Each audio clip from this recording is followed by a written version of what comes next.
She had fired 37 people in a single afternoon and slept just fine that night. She had walked away from a $100 million deal because someone kept her waiting 11 minutes. She had ended friendships, ended relationships, ended things that most people would spend years trying to hold together. And she had done it all without flinching. But standing in the middle of a darkened highway at 11:15 on a Thursday night, her $70,000 car dead beneath her, her cell signal reduced to one flickering bar, Vanessa Holloway felt something she hadn't felt in years. Completely, humiliatingly helpless. Like this video and drop your city in the comments. I want to see how far this story travels. The car died without drama. No explosion, no grinding of metal, no warning light that she might have noticed if she'd been paying attention to the dashboard instead of drafting a termination letter on her phone. The engine simply stopped producing sound, the steering wheel went stiff in her hands, and the Porsche 911 Turbo S, pearl white, 6 months old, driven fewer than 3,000 miles because Vanessa spent most of her life in the back of hired cars, coasted to the shoulder of State Route 9 in what appeared to be the absolute middle of nowhere, and sat there, silent, defeated. She stared at the dashboard for a moment. Then she said a word she never used in professional settings, put the car in park out of habit, and stepped out into the night. The air hit her first, cool and thick with something she didn't have a name for. Not pollution, not exhaust, not the aggressive cleaned air smell of her apartment building's filtered ventilation system. Just air. The kind that came with darkness and trees and the distant sound of something moving through underbrush 50 feet off the road. She stood in her Tom Ford Blazer and her 4-inch heels and looked down the highway in both directions. Nothing. No headlights. No signs. No civilization in any direction she could see. Her phone had one bar. She tried her assistant first, Marcus, who had been her assistant for 3 years and had never once failed to answer a call in under 2 rings, and listened to it go straight to voicemail. She tried her car service. Busy signal. She tried the Porsche emergency roadside line printed on a laminated card in her glove compartment and got a recorded message telling her that her estimated wait time was 45 to 60 minutes. 45 to 60 minutes. Vanessa looked at the tree line. Something rustled in it again. She got back in the car, locked the doors, and started thinking through the problem the way she thought through every problem, systematically, without panic, with the understanding that every situation had a solution if you were willing to look for it without letting emotion cloud your assessment. Okay, the car is dead, no signal strong enough for a reliable call. It's 11:15 on a Thursday. You're somewhere between Millbrook and whatever the next town is, and you missed the last exit because you were typing and not paying attention to road signs. She allowed herself one moment of self-directed anger about that. Just one. You're wearing heels that are not designed for asphalt walking. You have no cash. You never carry cash. You have 2 working credit cards, a dead luxury vehicle, and whatever's in your laptop bag. She went through the bag. A laptop, charging cables, a packet of almonds from a hotel minibar she hadn't opened, a pashmina she'd gotten as a gift and kept forgetting to leave at the office, a business card from someone she'd met at a conference in Vienna 4 months ago and never followed up with. Her backup battery pack was, she now remembered, sitting on her kitchen counter back in Manhattan, where she had left it charging and not picked it up before she got in the car that morning, because she never needed backup power, because she was always near an outlet, because she was always somewhere that mattered. She was not, currently, somewhere that mattered. A pair of headlights appeared in the distance, coming from the north. Vanessa got out of the car again. She stood on the shoulder and waved, feeling something she distantly recognized as embarrassment, but pushed through because practicality won over pride, always. The car slowed. It was an old pickup truck, dark blue, with a cracked left taillight. The window came down and a man in his 60s with a white beard and reading glasses pushed up on his forehead looked at her car and then at her. "Broke down?" he said. "The engine stopped. I'm not sure what the issue is."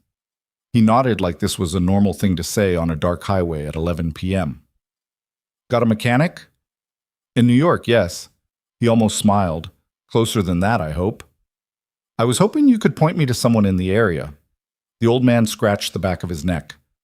"Carter's place is about 6 miles back, only shop that'd have the tools for something like that." He nodded at the Porsche. German engine. Carter's good with European. Everything else around here's just regular auto shops. Carter, she repeated. Is there a number? Probably. You'd have to look it up. I'd drive you, but I'm going the other way. He reached into his glove box and produced a folded paper map, an actual paper map, and squinted at it in the light from his cab. Harlow Road off Route 9 southbound. You'll see the sign, blue building, can't miss it. She looked down at her heels. I can't miss it, she repeated. She did not walk 6 miles in her heels. She walked half a mile, which was still enough to produce a blister on her left heel that she wouldn't properly notice until the following morning.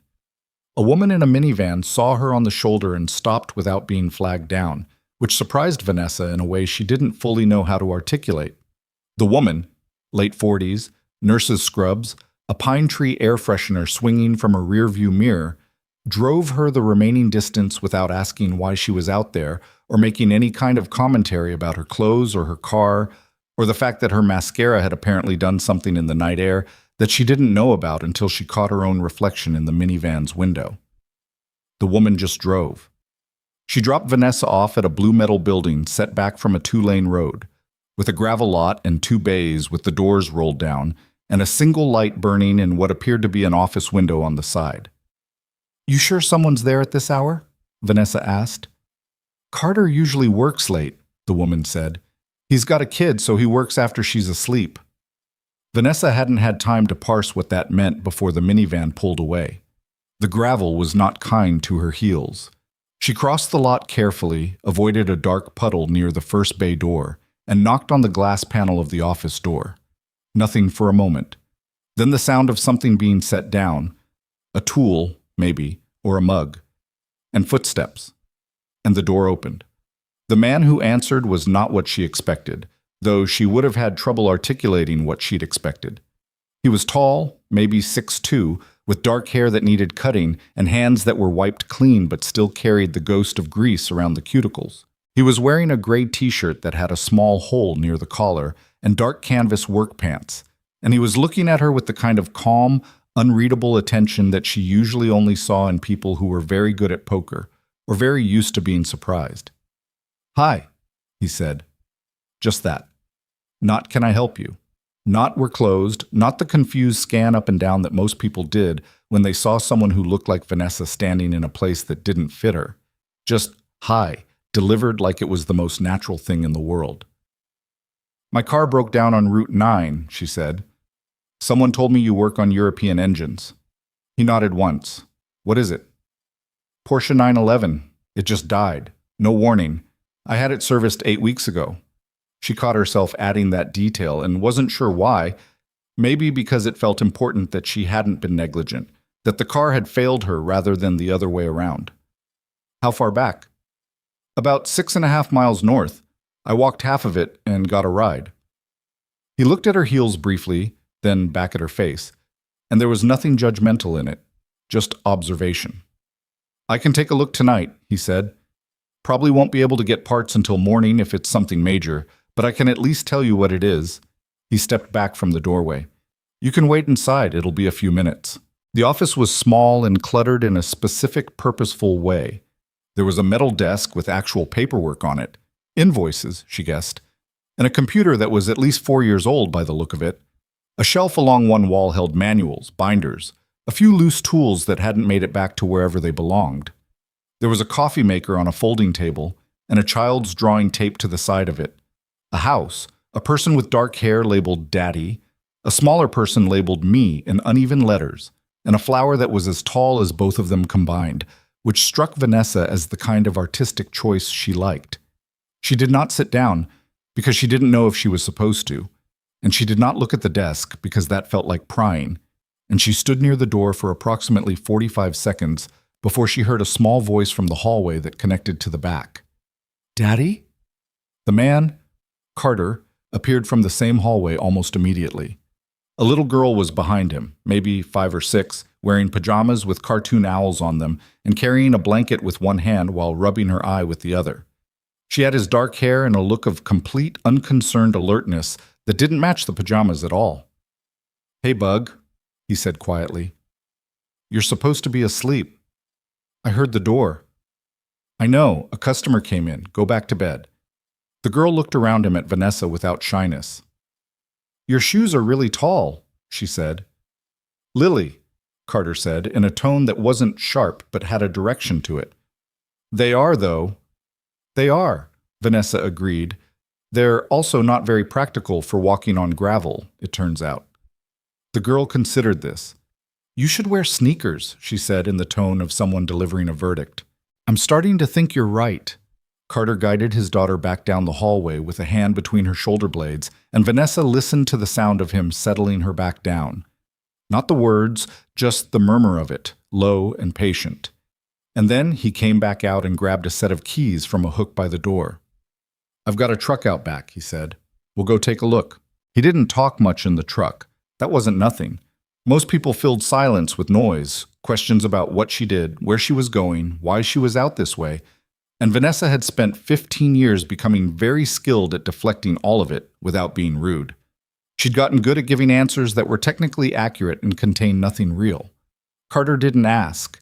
He drove with his arm resting in the open window, which she thought was either because the truck's AC was broken or because he just preferred it, and he watched the road with the same steady attention he'd given her at the door, and the silence wasn't uncomfortable. It was just silence. Is it always this quiet out here? She asked, somewhere around mile 3, because she was not as comfortable with silence as she'd always told herself she was. Mostly, he said. Gets a little louder on weekends in summer. There's a town festival in August, parade, that kind of thing. Do you go? Lily likes the parade. She waited to see if he'd say more. He didn't. How old is she? Vanessa asked. 6 in September. She doesn't seem shy. Something crossed his face that wasn't quite a smile but was adjacent to one. No, she's really not. When they reached the Porsche, Carter pulled in behind it, left his headlights on, and got out.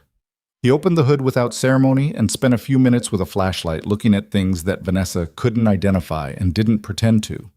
She stood to the side and watched him work, and what struck her, watching, was the quality of his attention. He was completely, genuinely in the problem. There was no performance to it.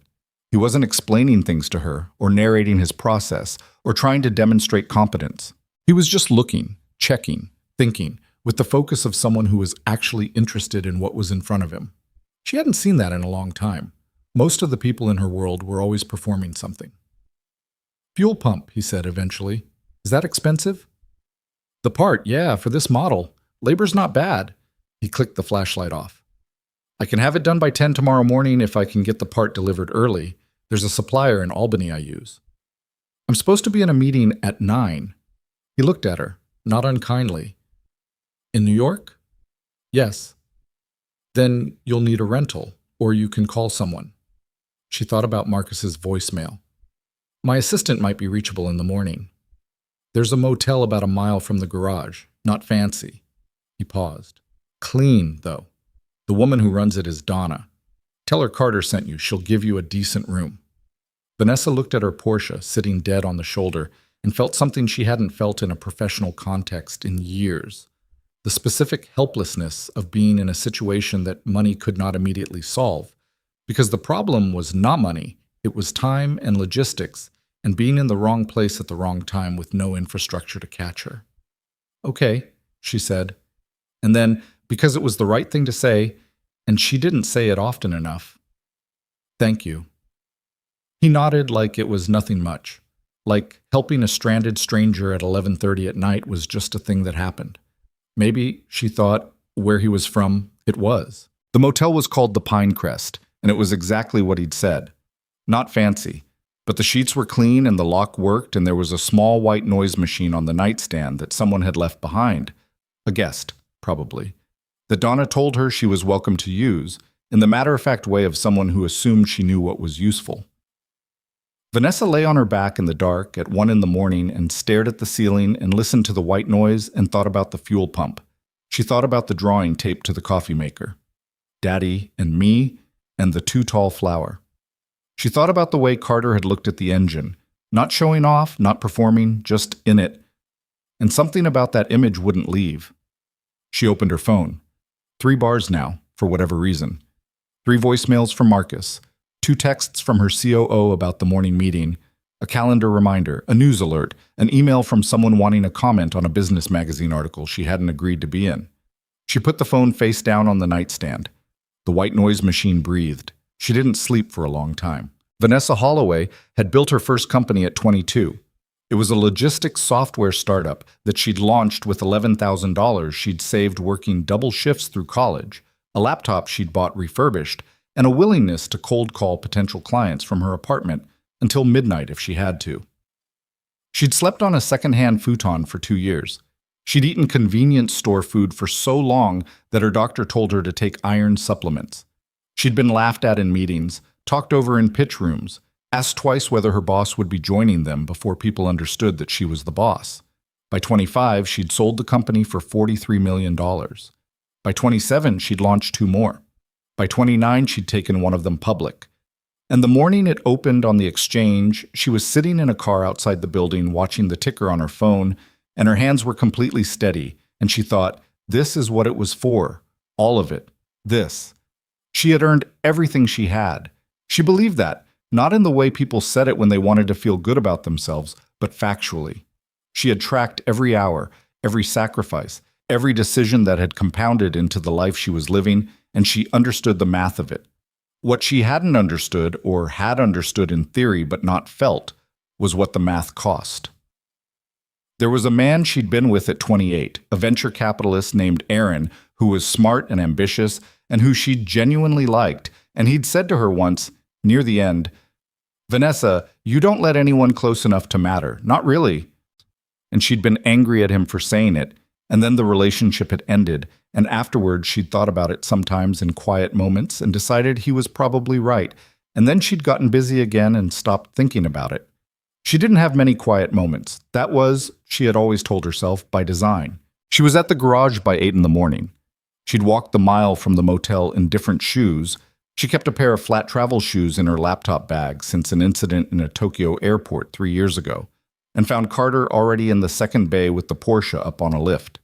He was on the phone, apparently working out the parts delivery, and he held up a finger when he saw her and kept talking. She got coffee from the machine in the office. It was better than it had any right to be, strong and dark, and served in a ceramic mug with a chip in the rim, and sat in the chair by the desk and waited. The little girl appeared at 8:15. She came down the hallway from the back of the building where, Vanessa now understood, there was a living space. An apartment, or at least a set of rooms where the 2 of them lived, above or behind the garage. The girl was dressed now, in jeans and a pink shirt with a whale on it, and her dark hair was in a ponytail that had been done carefully but not perfectly, the slight asymmetry of something put together by a father rather than a mother. She stopped in the doorway when she saw Vanessa. "You're still here," she said. "My car's not ready yet." "Oh." She came into the room and looked at the coffee mug. "Do you want juice instead? We have orange juice. Daddy bought the kind with pulp because it's healthier, but I don't like the pulp." "I'm fine with the coffee, thank you." "I'm Lily," the girl said, like they hadn't already met. "I know. I'm Vanessa." Lily climbed into the other chair. There were only 2, and looked at her with frank, uncomplicated curiosity. "Do you live far away?" "Pretty far, yes, New York City." "Have you been to the Statue of Liberty?" "I haven't, actually." Lily looked like this was a significant failing, but she was going to be polite about it. "My teacher showed us pictures. It's really big." She pulled her knees up to her chest. "Why haven't you gone?" "I think sometimes when you live in a place, you stop seeing it." The girl thought about this. "That doesn't make sense." "No," Vanessa admitted. "It really doesn't." Carter came through the door then, phone back in his pocket, and looked at the 2 of them with the expression of a man who was not surprised, but was also not entirely sure what to do about what he was looking at. "Bug, you eat breakfast?" "Not yet." "Go eat breakfast." "Can Vanessa eat with us?" He looked at Vanessa. Vanessa looked at him. "You don't have to," he said. "I've got granola bars in the drawer if you just want something quick." "Granola bars are boring," Lily said firmly. "We have eggs. Daddy makes good eggs." "She's not wrong," he said, and there was something in the way he said it. The slight resignation of a man who had learned that his daughter was going to be honest about things, whether it was convenient or not, that made Vanessa smile before she could stop herself. "I'd like eggs," she said. The kitchen behind the garage was small and real. Not staged, not renovated, not the kind of kitchen that appeared in the backgrounds of interviews or in magazine profiles. Just a kitchen, a little cramped, a little worn, with a window above the sink that looked out on the back lot and morning light coming through it at an angle that made the whole room warmer than it had any right to be. Carter made eggs the way serious people made eggs. Low heat and patience, not stirring them too much. Lily set the table with the focused efficiency of someone who had been given this job long enough that she didn't need to think about it. 3 plates, 3 forks, 3 glasses of orange juice, the pulpy kind that she'd already warned Vanessa about. "You have meetings today?" Carter asked, cracking the second egg. "I had one at 9. My assistant is rescheduling." "What do you do?" She'd been waiting for this question. It came for everyone eventually. "I run a few companies." He nodded, not particularly impressed, not particularly disinterested. The way someone nodded when the answer was complete and they didn't need more. "Here or New York?" "Based in New York, some operations elsewhere." "What kind of companies?" "Tech, mostly. Some logistics. One in the sustainable packaging space, which is less interesting than people expect it to be." That got something. Not a laugh, but a fractional shift in his expression. "Why is it less interesting?" "Because 90% of what sounds exciting in a pitch is actually just spreadsheets and vendor negotiations and regulatory compliance." "Yeah," he said, "that's most things." Lily put the orange juice on the table and climbed onto her chair and said, "I'm going to have a company when I grow up." "What kind?" Vanessa asked. "Dogs," Lily said, without hesitation. "Like a dog shelter? Or a dog training business?" "Just dogs, all kinds of dogs." She picked up her fork. "I'll figure out the business part later." "That's actually a reasonable approach," Vanessa said. Carter set the eggs on the table and sat down, and Lily immediately started telling him about a dream she'd had about a dog that could talk. And he listened. Not the distracted listening of a parent who had learned to generate responses without fully engaging, but actual listening, with questions that proved he'd heard what she said. And Vanessa sat across from both of them in the small, warm kitchen and ate eggs that were, without question, very good, and felt like she had walked into a room she didn't have a map for. Not uncomfortable, just unfamiliar, like a frequency she hadn't tuned into before. The car was ready by 11:40. Carter went through everything with her, what he'd found, what he'd replaced, what to watch for. He didn't oversimplify because she was a woman, didn't get condescending when she asked clarifying questions. He just explained, clearly and without performance, the way someone explained something when they assumed you were capable of understanding it. She paid. She almost said that the amount was too low, and then thought better of it because it wasn't a favor, it was a job, and pointing out that she could afford more felt like its own kind of condescension. She went outside and sat in the driver's seat of her car for a moment. The engine turned over on the first try. She looked out through the windshield at the garage, at the blue metal building and the gravel lot and the bay doors, and the faded sign that said Carter Automotive in plain block letters. She should have driven back to the highway. Instead, she sat there for probably 2 minutes longer than she needed to. She came back the following Thursday.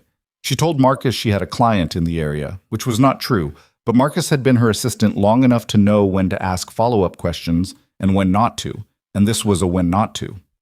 She drove the 2 hours in a different car, the Audi, because she wasn't sure she fully trusted the Porsche yet, and pulled into the gravel lot of Carter Automotive at 11 in the morning and sat for a moment before getting out because she wasn't entirely sure why she was there, and she had made a habit of knowing why she was wherever she was. But she got out. The bay door was up on the right side, and Carter was underneath a raised F-150, doing something to the undercarriage. He rolled out on the creeper when he heard her shoes on the gravel and looked up at her from the floor. "Vanessa," he said. Not, "Oh, you're back," or "What's wrong with the Porsche now?" or anything with a question attached to it. Just her name, straightforward, like her showing up was a reasonable thing. "I was in the area," she said. He held eye contact for a second in a way that might have meant he knew that wasn't exactly true, and then he nodded and got up. "Coffee?" "Yes," she said. "Please." They sat in the office for an hour. It wasn't like any conversation she usually had. No agenda, no subtext about what each party wanted from the exchange, no careful calibration of what to reveal and what to keep back. Carter talked about the F-150 he was working on. The owner was a farmer named Bud, who'd had the truck since 2003 and refused to buy a new one, which Carter seemed to find completely reasonable. And she found herself genuinely interested, not in the truck specifically, but in the way he talked about the people whose cars he fixed, like he knew them, like they were real to him. "You grew up here?" she asked. "No, Philadelphia originally. Moved here about 4 years ago." "What brought you here?" A beat, brief and deliberate, and she felt it.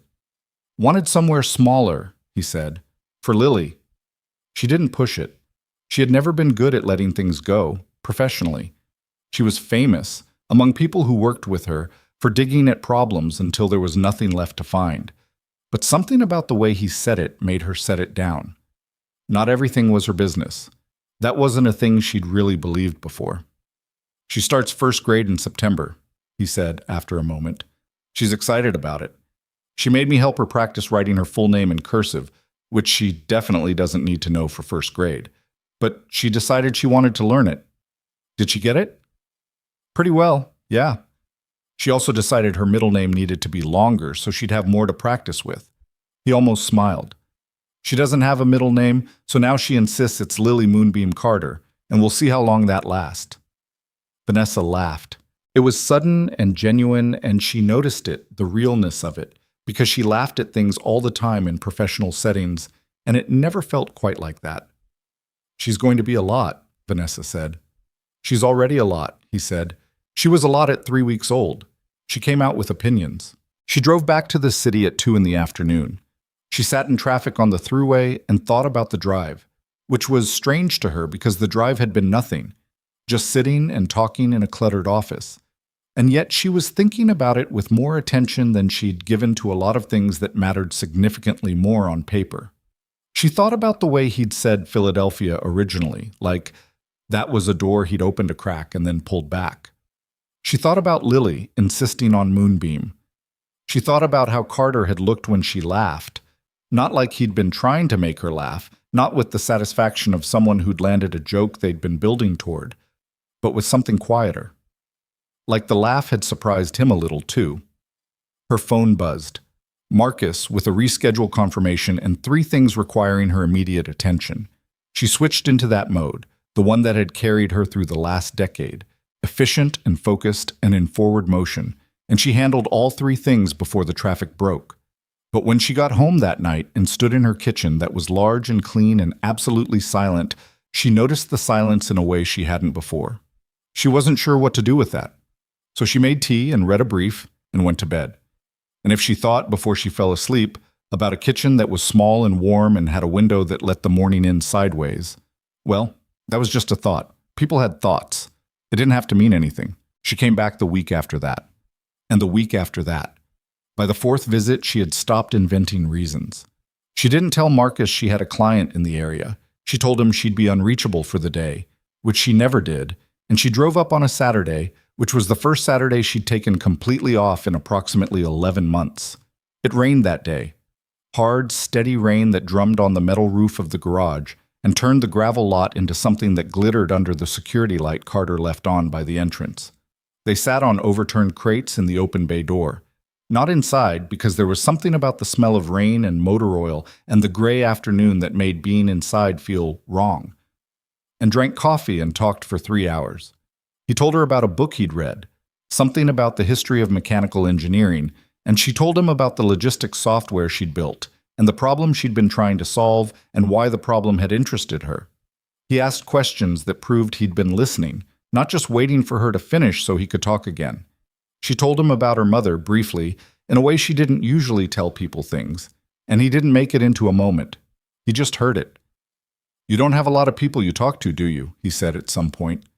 She thought about being offended. Then she thought about whether he was wrong. "I have a lot of people around me," she said. "That's not the same thing." "No," she said. "It's not." The rain kept coming.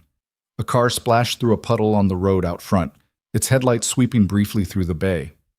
"Why do you keep coming out here?" he asked. Not accusatory, just honest. The same honesty she'd come to expect from him, matter of fact and without agenda. She looked at the rain. "I don't know," she said, and then, because he deserved better than that. "Because it's different. Here, you're different." She paused. "I can breathe here." He was quiet for a moment. "You can breathe in New York." "You know what I mean?" "Yeah," he said. "I do." He didn't say anything else about it, and she didn't either, and they sat and listened to the rain until Lily's voice came from the back. "Daddy, can we have soup?" And he got up, and that was that. But something had shifted in the air between them, small and real, like a frequency that had been slightly off and had just moved into alignment. Vanessa felt it. She was almost certain he did too. She had never been good at wanting things she wasn't sure she could have. It was a fault she'd identified in herself early and never fully corrected, because identifying a fault and fixing it were completely separate skills, and she was excellent at the former and mediocre at the latter. The things she could have, companies, numbers, outcomes that responded to effort and strategy, those she wanted clearly and pursued directly. But anything that depended on someone else's willingness, someone else's feelings, someone else's choice, she had always found a way to move adjacent to those things without fully committing to the wanting. Because if you didn't fully want it, you couldn't fully lose it. She drove home that Saturday night and tried to work. She opened her laptop and looked at the report her COO had sent and read the same paragraph 3 times and understood none of it, which was not something that happened to her, not even when she was sick or jet-lagged or running on 3 hours of sleep. She closed the laptop. She sat in her kitchen, the large, clean, silent one, and thought about a man who made eggs on low heat and listened to his daughter's dreams about talking dogs, and had never once in any of their conversations asked her what she was worth. Because it's different. Here, you're different. She hadn't meant to say it quite like that, but she had said it. And he had said, "Yeah, I do. Not you're welcome or glad you like it here or anything that kept it light, but yeah, I do." Which meant he understood what she meant and he wasn't going to pretend otherwise. She sat with that for a long time. Outside, Manhattan moved at its usual speed. 23 floors below, the city was doing what it always did. Relentless, indifferent, bright in every direction. She had always found it galvanizing. The energy of it, the scale of it. Tonight it just seemed loud. She got up and made tea and went to bed and stared at the ceiling, and the ceiling gave her nothing. And eventually, somewhere after midnight, she fell asleep to the thought of rain on a metal roof and rain on a gravel lot and a child asking for soup in the voice of someone who fully expected to be heard. She started noticing small things. That was the problem with paying attention. Once you started, you couldn't stop. You began collecting details the way you used to collect data points, except these didn't fit into any spreadsheet she'd ever built, and she wasn't sure what to do with them once she had them. She noticed that Carter drank his coffee black and let it go cold before he finished it, always, because something else would interrupt him.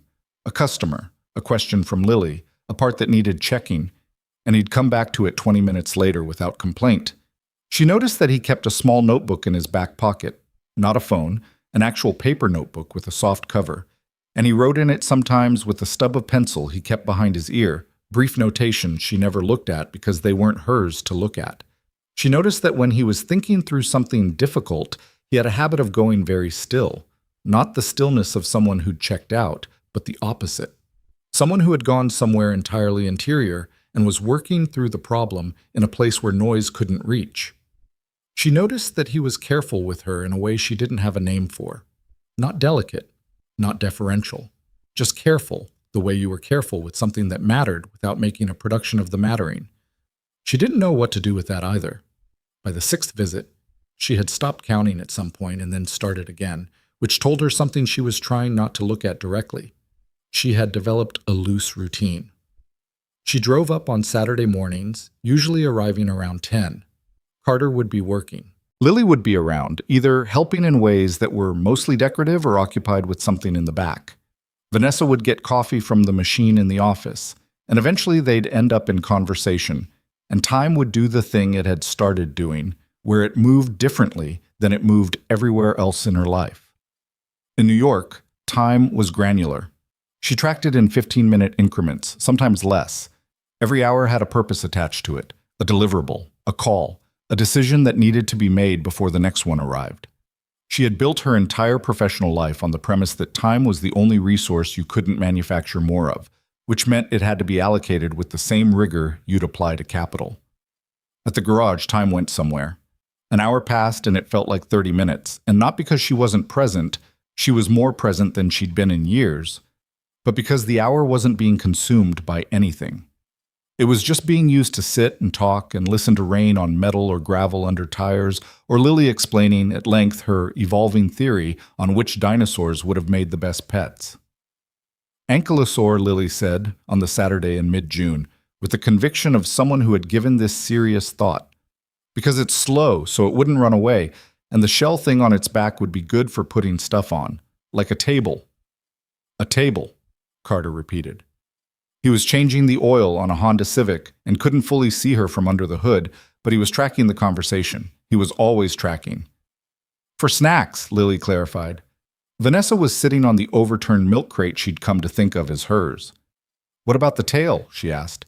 The tail had a club on it. Wouldn't it knock things over? Lily frowned. This was clearly new information she was processing. Maybe you just train it not to use the tail. Can you train an ankylosaur? You can train anything, Lily said with absolute confidence. You just have to be patient and use treats. She's not wrong, Carter said from somewhere inside the Honda's engine. She's completely wrong, Vanessa said, in the most charming possible way. Lily looked at her with the expression she made when she was deciding whether something was a compliment or not. Then she apparently decided it was and went back to her drawing. There were moments like that strung through the Saturdays like beads, small and warm and without any particular significance, except that Vanessa kept them. She turned them over in her head on the drive home, not analyzing them exactly, just carrying them. The same way you carried a stone you'd picked up on a walk, not because you needed it, but because it had fit right in your palm. She was running out of explanations for herself. The ones she'd started with, curiosity, a change of pace, it's good to get out of the city, had worn thin without her noticing. She'd used them past the point of usability, the way you used an argument past the point where even you believed it. And the thing underneath them, the thing she'd been not looking at for weeks, was becoming harder to avoid. She liked him. Not liked him the way she'd liked Aaron, who'd been exciting and quick and who she'd been attracted to in a way that was immediate and obvious, and ultimately, she understood now, largely based on the fact that he was operating at the same velocity she was. With Aaron, it had been like looking in a mirror and feeling warmed by the reflection. With Carter, it was different. He wasn't her reflection. He was something else entirely, quieter, steadier, operating from a completely different set of premises about what mattered and how to spend a day. And she was drawn to that, to the difference of him, in a way that was less like attraction and more like, she kept reaching for the right word, and the word that kept coming back was gravity. Like he was creating a field and she kept getting pulled into it without entirely meaning to, which was either something worth paying attention to or something worth walking away from before it got complicated. She was not, historically, good at walking away from interesting problems. That, she suspected, was either very relevant or completely beside the point. On a Thursday in the third week of June, she called the garage. She'd gotten the number from the website, a very basic website, dark blue background, plain text, phone number, hours, a list of services. And she sat in her office on the 23rd floor of a building in Midtown Manhattan and called a garage in upstate New York in the middle of a Wednesday afternoon, which was the kind of thing she didn't do. He picked up on the fourth ring. She could hear the background noise of the shop. Carter Automotive. It's Vanessa, she said. A half-second pause. Hey, I wanted to let you know I'll be up this Saturday. There's a noise the Audi's been making that I want you to look at. She paused. It's probably nothing, but... Silence for a moment. Then quietly, is the noise real? She looked out the window at the Midtown skyline. It's a little real, she said. More real than last time. She could feel him deciding something, or maybe she was imagining that, projecting, reading too much into a phone call that might have been a phone call and nothing more. Come around 10, he said. Okay. Lily's been asking about you. She wants to show you something she made at school. What is it? She won't tell me. I think she's saving it for maximum impact. Vanessa smiled at her window.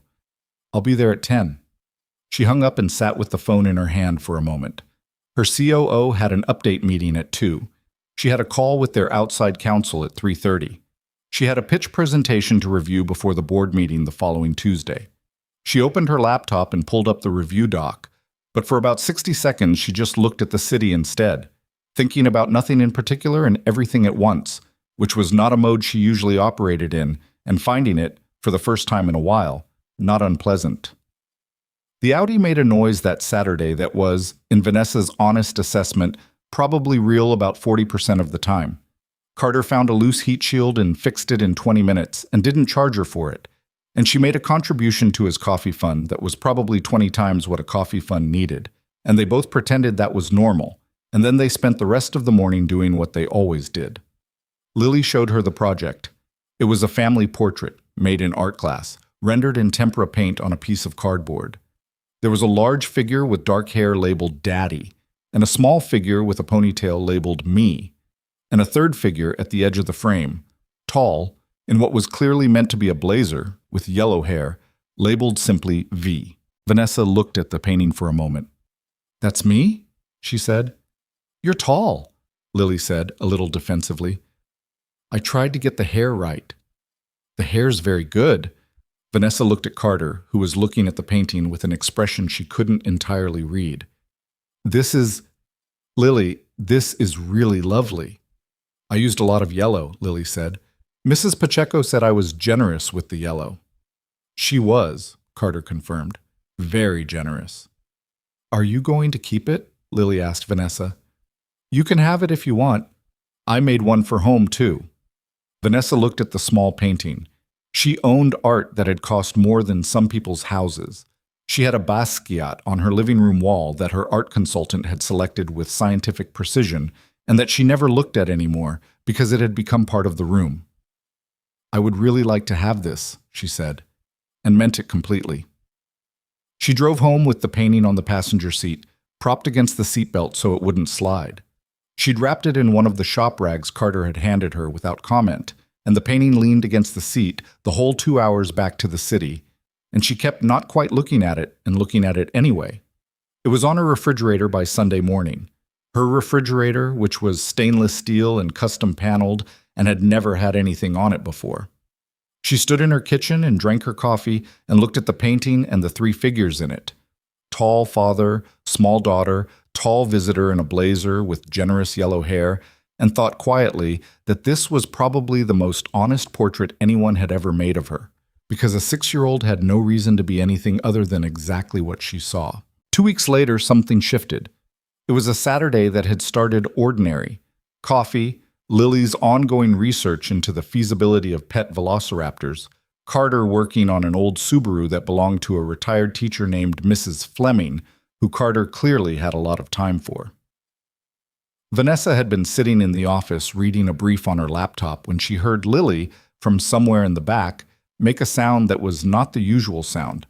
Not upset exactly, more startled, and then just before Carter's footsteps crossed the shop floor, a sharp intake of breath. She closed the laptop. She heard Carter's voice, low and steady. Hey, what happened?" "I fell," Lily said, and her voice had the particular quality of someone who was trying very hard not to cry and losing. "I was trying to get the big book, and the step stool slipped, and I hit my elbow." "Let me see." A pause. "Okay, it's just scraped. Not bad. It hurts." "I know. Come here."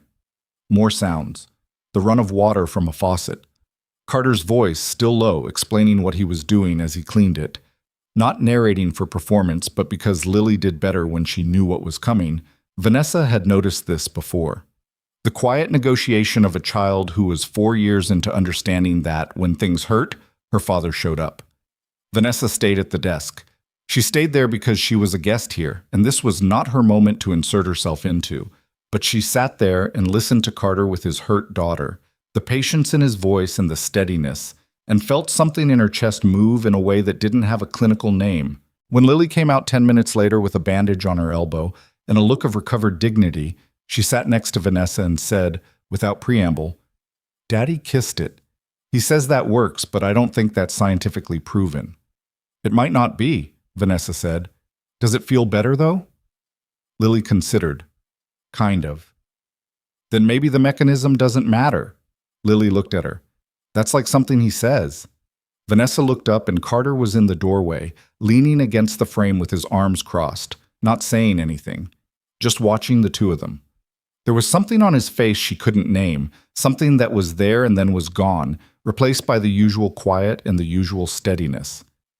"You want lunch?" he said. It was the most ordinary question. She said yes. Lunch was sandwiches that were made without ceremony. He pulled things out of the refrigerator and built them like he was solving a problem, efficiently and without fuss, and Lily provided commentary on the correct ratio of mustard to everything else, which Carter ignored in a way that made Lily inform him that mustard was a superfood, which he also ignored. And Vanessa sat at the small kitchen table and ate a turkey sandwich on bread that wasn't fancy, and found it one of the better sandwiches she'd had in recent memory, which said something she wasn't ready to think about too hard. After Lily went to change because she'd gotten mustard on her shirt, the kitchen went quiet. Carter was at the sink. She was still at the table. The afternoon light had shifted to the kind that made things look slightly golden, which was either meaningful or just the angle of the sun at 2:15 in June, and she was not going to make it symbolic. "She likes you," Carter said, not looking at her, looking at the window above the sink. "I like her," Vanessa said. "She's easy to like." "She's not easy," he said. "She's genuinely a lot." But there was nothing negative in it, just accuracy. "She's a lot in a good way." He was quiet for a moment, then, "She hasn't, since her mom died, she's been careful about who she gets attached to." He turned the water off and stood with his hands on the edge of the sink. "She had a teacher in preschool she got really close to, and when the school year ended, she went quiet for a couple weeks. She didn't say anything about it, but I knew. Kids her age can't really process it." Vanessa set down her water glass. "How old was she when her mother died?" "Almost 2. He turned around and leaned against the counter, crossing his arms the way he did when he was saying something he'd thought through. "She doesn't really remember her. She knows the stories. She has the pictures, but the actual person, the real memory of her. No. That's..." Vanessa stopped. She was going to say that's hard, which was true and also inadequate. "She talks about it sometimes, actually. Lily does. Not in a heavy way. She mentioned once that she had a mommy who lived in the sky, which I assumed was..." "Something she decided," Carter said. "I didn't tell her that. She came up with it, around age 4. He looked at the floor for a moment. "I didn't correct it. I didn't know how to without making it worse. I think that was right. I don't know if it was right. I just know I couldn't say the right thing, so I said nothing. There was a weight to that. Not dramatic, not performed, just real. The weight of a man who had made 100 small decisions in the dark, without a handbook, trying not to break something that needed protecting." "She seems okay," Vanessa said quietly. "She seems genuinely okay." "Most days." He met her eyes. "Most days she's more than okay. She's incredible, honestly. She came out of something terrible, and she's this person who draws dinosaur families and argues about mustard and decides her own middle name. I don't think I made her that way. I think she just is." "That's not nothing, though, what you did." He looked at her for a moment, not accepting it exactly, but not dismissing it. "No," he said.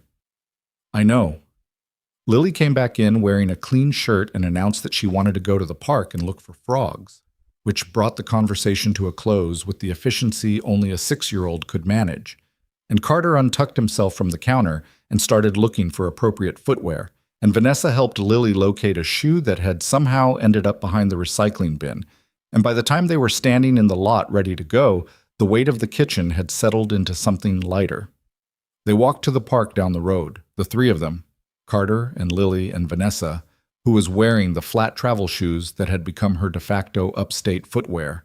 And Lily found 2 frogs and named both of them immediately, and one escaped before she could get a good look, and she was philosophical about this in a way that seemed to suggest she understood that not everything stayed. Vanessa walked beside Carter, and Lily walked ahead of them both, narrating the frog situation to nobody in particular, and the afternoon was warm and the town was quiet, and there were dandelions in the grass at the edge of the path that nobody had mowed yet, and Vanessa felt the specific sensation of being somewhere that had nothing to prove. She didn't reach for anything, she just walked. That night, an hour into the drive back to the city, her phone rang through the car speakers. It was Diane Cho, her COO. And normally, Vanessa would have picked up immediately because Diane didn't call on Saturdays unless it mattered. She looked at the name on the dashboard screen for 2 full rings. Then she picked up. "Tell me," she said. And she went back to being Vanessa Holloway, exactly as she always was. But she drove home with the window cracked, which she never did on the highway, and the night air came in at the same angle it always did, and it smelled like nothing in particular, and she let it. The following Monday, she was in her office by 7, and in 4 back-to-back calls by 8, and reviewing term sheets by 11, and by the time her assistant brought in the afternoon coffee, she had processed approximately 9,000 pieces of information and made roughly 40 decisions and not thought about frogs or warm kitchen light or men who leaned against counters and said hard, true things without making a production of them. Except she had. Underneath all of it, the way you heard music playing in another room, you weren't listening exactly, but it was there. Her CFO, a very sharp woman named Renata, who had been with her for 6 years and had the quality of a person who understood more than she said, found her at her desk at 5:30 that evening after everyone else had gone. "You good?" Renata said. "Always," Vanessa said. Renata looked at the refrigerator through the glass of the office kitchen, visible from where they were standing, on which there was now a piece of cardboard in a child's temper colors, visible even from that distance because the yellow was, as advertised, extremely generous. "That's new," Renata said. "It was a gift." Renata waited for more. More did not come. "Okay," she said, in the tone of someone filing information for later. "It's nothing," Vanessa said. The words came out before she thought them, and they landed in the air between her and Renata, and she heard them exactly the way Renata did, which was as a direct and transparent contradiction of everything the painting on the refrigerator had been saying for the last week. Renata didn't point this out. She was too good at her job for that. "Have a good evening," she said, and left. Vanessa looked at the painting. The 3 figures looked back. Daddy, and me, and V. "It's not nothing," she said to the empty office. The office didn't argue. 3 weeks later, on a Friday afternoon at the end of June, she got a call she wasn't expecting. It was from a number she didn't recognize, and she almost let it go to voicemail, which she usually did with unknown numbers. She had picked up out of a reflex she couldn't fully explain, and a girl's voice said with great confidence, "Hi, this is Lily. I'm using Daddy's phone. Do you know how to get grass stains out of white shoes?" Vanessa blinked. "Why are you asking me?" "Because you know things," Lily said, with patient simplicity, as though this were self-evident. "Where's your dad?" "Fixing a car. He said not to bother him unless it's important." "And you think this is important?" "These are my good shoes. They have daisies on them." Vanessa pressed her fingers to her mouth for a moment. She was in a meeting room, alone, waiting for a call that wasn't due to start for another 6 minutes. Outside the glass, her team moved through the open office in the way that teams did, purposeful and occupied. "Try white vinegar and dish soap," she said. "Soak a cloth in it. Work it in from the outside of the stain toward the middle. Don't scrub or you'll spread it. Let it sit for 10 minutes before you rinse." A pause. "Do we have white vinegar?" "It's usually in the back of the kitchen cabinet near things like baking soda." Rustling sounds, then the clatter of cabinet doors being opened. Vanessa listened to Lily searching the kitchen through the phone and felt something absurd and light moving through her, like carbonation, something she hadn't felt in an office in a very long time. "Found it," Lily said. "Good. Be careful with it near your eyes." "I'm not going to put it in my eyes. I'm not a baby." "I didn't say you were. I said be careful." "Okay." More sounds of purposeful movement, then, in a slightly different tone, quieter, less businesslike. "Are you coming this Saturday?" "I was planning on it, yes." "Good." And then, just before she hung up, The vinegar smells bad, just so you know. It does, Vanessa agreed, but it works. The call ended, and Vanessa sat in the meeting room for another 4 minutes before her conference call connected, and she thought about a child in a kitchen looking for vinegar in a cabinet because she had called someone she trusted with the problem. And she felt something uncomfortable and real and warm in the middle of her chest, and she didn't try to name it. She let it be what it was. The following Saturday, she arrived at 10 as always, and before she had fully stepped out of the car, Lily appeared at the bay door in white shoes with daisies on them, showing them off with the expression of someone presenting definitive evidence. "It worked," Lily announced. "Good. I had to do it twice. The first time I didn't let it sit long enough." She looked at the shoes critically. "There's still a little bit of a shadow, but Daddy says that's acceptable." "That's acceptable," Carter confirmed from inside the bay, without looking up. Lily looked at Vanessa. "Did you know that about the vinegar yourself, or did you look it up?" "I knew it," Vanessa said. "My mother used to use it. Old trick." Lily absorbed this. "What else do you know?" Vanessa looked at her. The morning was warm and the lot was already bright with it. And Lily was standing there in her clean shoes with complete, uncomplicated faith in Vanessa's knowledge of the world, and the trust of it landed somewhere soft. "A lot of things," Vanessa said, "most of which are significantly less useful than vinegar." Lily seemed to find this satisfying, and led her inside by the hand, which was something she'd started doing in the last few weeks. The physical casualness of a child who had decided you were safe, who didn't ask permission for the assumption, who simply acted on it the way children acted on certainties. Vanessa let herself be led. Carter watched them go inside, and if something crossed his face in the second she wasn't looking, something careful and wondering and a little afraid, there was no one there to see it. He went back to work. That evening, after Lily was asleep and the garage was quiet and Vanessa was sitting on the back step with a cup of coffee that had gone cold, Carter came and sat next to her. Not close enough to make it something, but close enough that she was aware of exactly how far away he was, which was its own kind of proximity. The sky out here was different from the city. She'd noticed it before, but it still surprised her. The density of it, the way the dark actually looked dark, rather than the ambient orange-gray of light-polluted urban night. They sat for a while without talking. Then Carter said, "I haven't done this in a long time." She looked at him. "Done what?" He thought about how to say it. She could see him finding the words, the same way she'd seen him find solutions, patiently, without rushing to the first answer. "Let someone in," he said. "To this. Here." He gestured slightly with his coffee cup, meaning the step, the yard, the quiet, the whole of it. After Lily's mom, I stopped. He said it plain, the way he said most things. I told myself it was because of Lily, that I was protecting her from inconsistency, from people who might show up and then not show up, and that was part of it. But it was also just... He stopped. "You didn't want to," Vanessa said. "I couldn't," he said. "There's a difference." She sat with that. "What changed?" she asked. He didn't answer right away. He looked at the dark yard and the dark sky and whatever he was looking at inside himself. "You didn't try to fix anything," he said finally. "You didn't try to be anything. You just kept showing up." He turned to look at her, and his eyes were steady, but there was something behind the steadiness, something that was costing him something to say. "And Lily drew you into the picture. The painting, the three figures, V at the edge of the frame." Vanessa felt something shift in her chest that she'd been bracing against for weeks, the way you braced against a tide you'd been pretending wasn't coming. "Carter, I'm not asking you for anything," he said quickly, not pulling back but making sure she had room. "I'm just telling you that another gesture, that same encompassing motion, this means something to me, to her, and I thought you should know." The night was quiet around them. A cricket somewhere, the distant sound of a car on the highway 2 miles off, the creak of the building settling in the cooler air. "It means something to me too," she said, simply.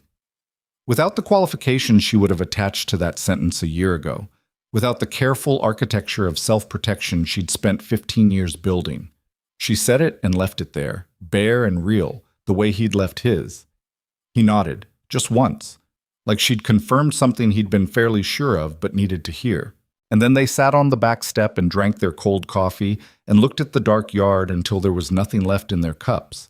And then they went inside separately, and she slept in the small room she'd started thinking of as the guest room, because Carter had stopped suggesting the motel after the third Saturday.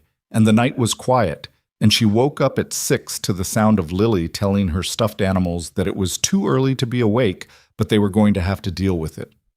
Vanessa lay in the dark and looked at the ceiling and felt not happy exactly. It was more complicated than happy, but present, fully, uncomplicatedly present, which was, she was beginning to understand, its own kind of rare. The weeks after the back step had a texture to them that Vanessa didn't know how to describe to anyone, partly because she wasn't describing it to anyone, and partly because the texture was the kind that resisted language. Nothing dramatic had happened. That was the thing. He hadn't kissed her. She hadn't made any declarations beyond what she'd already made, which was itself barely a declaration. It means something to me too, quiet on a dark step, more confession than announcement. They hadn't defined anything, which she suspected was deliberate on both their parts. Two people who had learned through different disasters that naming a thing too early was its own kind of jinx. But something had changed in the architecture of the Saturdays. There was less performance, if there'd ever been any. Less of the low-grade awareness she'd carried in those first weeks of what does he think of me and how do I seem right now. They moved around each other differently. He handed her things, a mug, a tool he needed passed without asking, once Lily's jacket that had been left on the wrong chair, with the unconscious ease of someone who had stopped factoring in the distance between them. She noticed. She kept noticing. She was becoming, she understood, somewhat useless at not noticing things about Daniel Carter. His name was Daniel, which she'd known from the sign and from Lily saying it sometimes in the precise, formal way children said parent names when they were making a point. But she'd been thinking of him as Carter for so long that Daniel felt like a different person, a more personal one. She started using it sometime in mid-July, testing it, and he'd looked at her the first time with an expression she couldn't fully read and then said nothing about it, which she interpreted as permission. July in the small town was different from July in the city. The heat had a different quality up here, not the wet, dense heat of Manhattan in summer, trapped between buildings and released from pavement in visible waves, but something broader and more honest, the kind that came with actual shade under actual trees. The festival Carter had mentioned, the one Lily liked for the parade, happened the second weekend, and Vanessa was there for it, which was not something she'd planned and also was not something that surprised her because she'd been there the Saturday before and Lily had looked at her over breakfast and said, with the gravity of a small person issuing a formal invitation, "You should stay for the parade." And Vanessa had looked at Carter. Carter had looked at his coffee. "It's your call?" he'd said, which was a genuinely neutral statement that she had interpreted as something other than neutral, and she'd called Marcus to move her Sunday morning call, which Marcus had done without comment, and she'd stayed. The parade was objectively not very large. A high school marching band, a few flatbed floats with local businesses, someone's tractor decorated with streamers, 3 dogs in coordinated costumes whose owner was clearly very committed to the bit. Lily watched it from Carter's shoulders, which was where she'd installed herself approximately 30 seconds after they'd found a spot on the sidewalk, and she provided live commentary on every element with an authority that Vanessa found deeply entertaining. "That dog's costume is better than that dog's costume," Lily declared, pointing. "They're both good," Carter said. "No, that one," pointing left, "has a hat. The other one just has a jacket. A hat is harder." "She's not wrong," Vanessa said. "Don't encourage the hierarchy," Carter said. "She already has a hierarchy. I'm just acknowledging it." Lily looked down at her from her perch with the pleased expression of someone who felt understood. Afterward, there was food. Actual food. Not festival food exactly. Just the diner that was open late because of the event. A place called Ruby's with sticky vinyl booths and a pie case near the door that Lily inspected with the seriousness of someone making an important investment. They got a booth in the corner and Lily ordered cherry pie and then changed her order to apple and then asked if she could have 1 slice of each, and Carter said no. And she made a measured case for why variety was nutritionally important, and he said no again. and she chose apple. You make that look easy, Vanessa said. What? The no. Saying it and meaning it and not, she doesn't fight it for long. I've seen parents. She stopped because she was about to say something that sounded like she'd been studying this, which she had, a little. Some kids go longer on the negotiation. Carter wrapped both hands around his coffee cup. She used to. Around 3, 4, she'd go for 10, 15 minutes on some things. Bedtime especially. He looked at Lily, who was studying the paper placemat with intense focus. But I figured out early that the only way she'd believe the no was if I actually meant it every time. Kids know when you're just saying it to end the argument, and then the no means nothing. Yeah. Vanessa turned her own cup slowly. I do that. In negotiations, if you signal that a no is negotiable, people stop hearing it as a position and start hearing it as an opening bid. He looked at her. That's exactly it. Parenting and deal-making, she said. Not so different. Probably shouldn't tell her that. Definitely not. Lily looked up from her placemat, which she had apparently been converting into a tic-tac-toe board. Do you want to play? Sure, Carter said. Not you, Lily said. Vanessa. Carter made a face of exaggerated offense. I'm right here. You always win, Lily said, the patience of someone explaining a very simple thing. I want to play someone I can beat. Vanessa accepted the pencil. She did not let Lily win on purpose. She considered it for approximately 1 second and then decided that Lily would know and it would bother her, which was the right call, because Lily played with real strategic intent and managed to beat her on the third game fair, at which point she folded her arms on the table and rested her chin on them with an expression of profound satisfaction. I won, she said. You did, Vanessa agreed. You're not bad, Lily said generously. You just didn't see the corner. I didn't, Vanessa said. Good catch. Carter was watching both of them with the expression she'd started cataloging internally as the one he made when he wasn't going to say what he was thinking, which happened regularly and which she found equal parts endearing and frustrating because she was someone who generally preferred to know what was in people's heads. The pie came. Lily ate it with the focused pleasure of someone who had made the right choice and knew it. The diner hummed around them. Other families, couples, a few people from the parade in town t-shirts, the ordinary, comfortable noise of a place that had been feeding people for decades.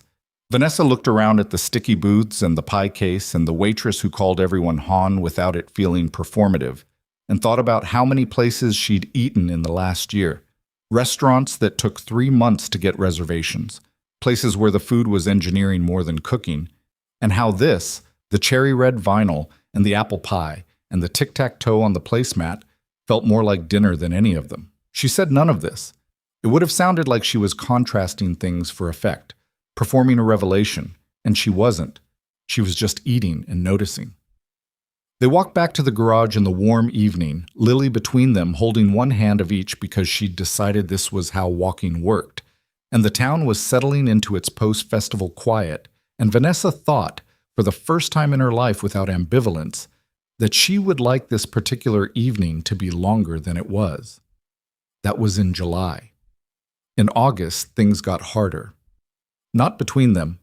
Between them was quieter now, steadier, that careful something that was neither fully named nor fully unnamed. Harder in the other direction. Harder because Vanessa's world had a way of reasserting itself. Her company was in the middle of a significant acquisition. She'd been building toward it for 18 months, a sustainable packaging manufacturer out of Portland that she'd identified early as undervalued and strategically aligned with her existing portfolio. The process should have been manageable, but the founders were complicated. The due diligence had surfaced issues that required restructuring, and her outside counsel had started sending emails at 1 a.m, which was never a good sign. She went 3 Saturdays without going upstate. The first one, she'd called Carter on Friday evening to tell him. I'm not going to make it this weekend, she said. The acquisition's hitting a rough patch. I'll be in working sessions through Sunday. Okay, he said. I'm sorry. She didn't usually apologize for work. I'll be there the following Saturday. We'll be here. A beat. Lily's going to want to know what I told you that warranted an apology. Tell her it was about mustard. She heard the not quite a smile. The second Saturday, she didn't call until Saturday itself at 7 in the morning from her office where she'd already been for 2 hours. It was a shorter conversation, tighter at the edges.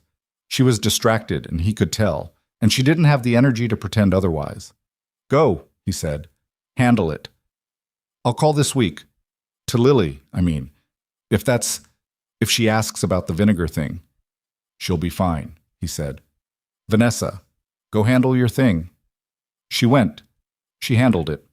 The third Saturday, she didn't call at all, not intentionally. The weekend collapsed into itself. The acquisition hit its worst point on Friday afternoon when the lead founder threatened to pull out entirely over a compensation clause, and Vanessa spent Friday night in a conference room with her legal team rebuilding the offer structure from a different angle, and Saturday became an extension of Friday, and then Sunday became an extension of Saturday, and she surfaced on Sunday evening with a deal that was saved but not signed, and a phone full of messages she'd been triaging all weekend, and she saw Carter's name in the missed calls and felt something fall in her stomach. One call. No voicemail. She called back. It rang 4 times, and she was already constructing the voicemail in her head when he picked up. Hey, he said. I'm sorry, she said immediately. The deal went sideways, and It's fine. The way he said it was not quite flat, but was not quite warm. It's not fine, she said. I should have called. You had a situation. Carter. She was in her car in the parking garage under her building, and the concrete around her was the specific gray of things that had never been anything else. I should have called. Silence for a moment, then, Yeah, he said. You should have. Not angry, but honest. He was always honest. How's Lily? She's okay. She asked about you on Saturday. I told her you had work. What did she say? She said work was stupid. Then she went and played with her dinosaurs. He paused. She's fine. She's resilient.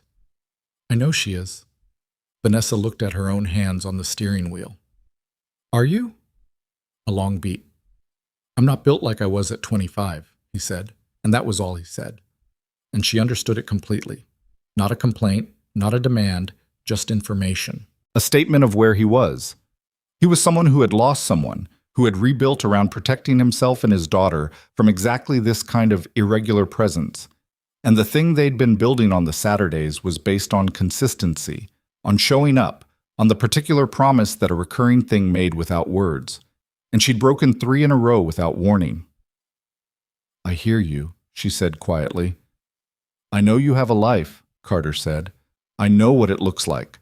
I'm not asking you to restructure it. He stopped. I need to know that when you're not here, it's because you're not here, not because you forgot. I didn't forget. I know. And somehow that made it more complicated. That's not the same thing as choosing. The parking garage hummed around her. Somewhere below, a car started. The sound of the exhaust bounced off concrete in a way that was completely indifferent to what was happening in the silence between her and the man on the phone. I'm going to be there next Saturday, she said. Okay. I mean it. I know you mean it, he said. And there was something in that, I know you mean it, that sounded like it hurt, or like the meaning it was exactly the complicated part. And she sat with that long after she'd said goodnight and gone upstairs and stood in her kitchen and looked at the painting on the refrigerator. She was there the following Saturday. She drove up earlier than usual, arrived at 9, and Carter looked at her when she got out of the car in a way that was assessing but not unkind, like he was checking to see which version of her had arrived. She stood in the gravel lot. I'm here, she said, simply. Yeah, he said, you are. Lily appeared at the bay door before the silence could become something else. She was wearing the shoes with the daisies on them and holding a piece of paper with what appeared to be a very complex diagram on it. I've been working on the dinosaur business plan, she announced. There are problems. There usually are, Vanessa said, and went inside. The week after that, the acquisition closed. It was a Tuesday, late afternoon, and Vanessa was in her conference room with her team when the final signatures came through. And there was the usual moment, the one she'd had a version of after every major deal, the particular mix of relief and exhaustion and satisfaction that was never quite as clean as the anticipation of it. Her team opened a bottle of champagne that someone had stashed in the mini fridge in anticipation. Her COO hugged her, which Renata almost never did, and which meant the deal had been more stressful for everyone than anyone had admitted. Vanessa drank half a glass of champagne and then stepped out onto the small terrace off the conference room and called Carter. He picked up on the second ring. She could hear the shop in the background. "It closed," she said. "The deal?" "Yeah. How do you feel?" She looked out over the city the way she had 100 times, the skyline doing what it always did, relentless and bright. "Tired," she said, which was not the answer she would have given a year ago. A year ago, she would have said good or ready for the next one. "That's honest," he said. "I've been trying that."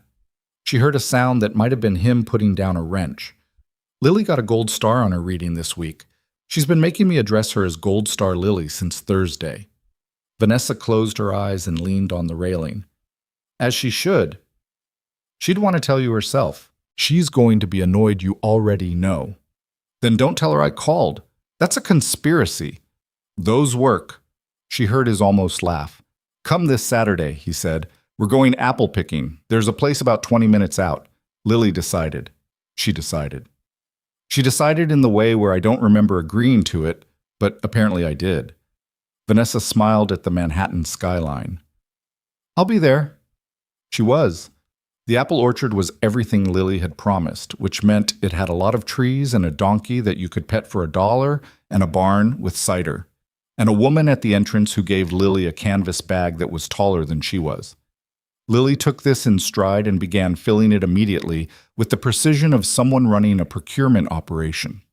Carter walked beside Vanessa through the rows of trees, and she kept thinking about how strange it was, the fact of all this, that she had driven 2 hours north to walk through an apple orchard on a Saturday because a 6-year-old had decided it was happening, and that she was not just okay with that, but grateful for it, grateful in the specific way you were grateful for things you hadn't known to want.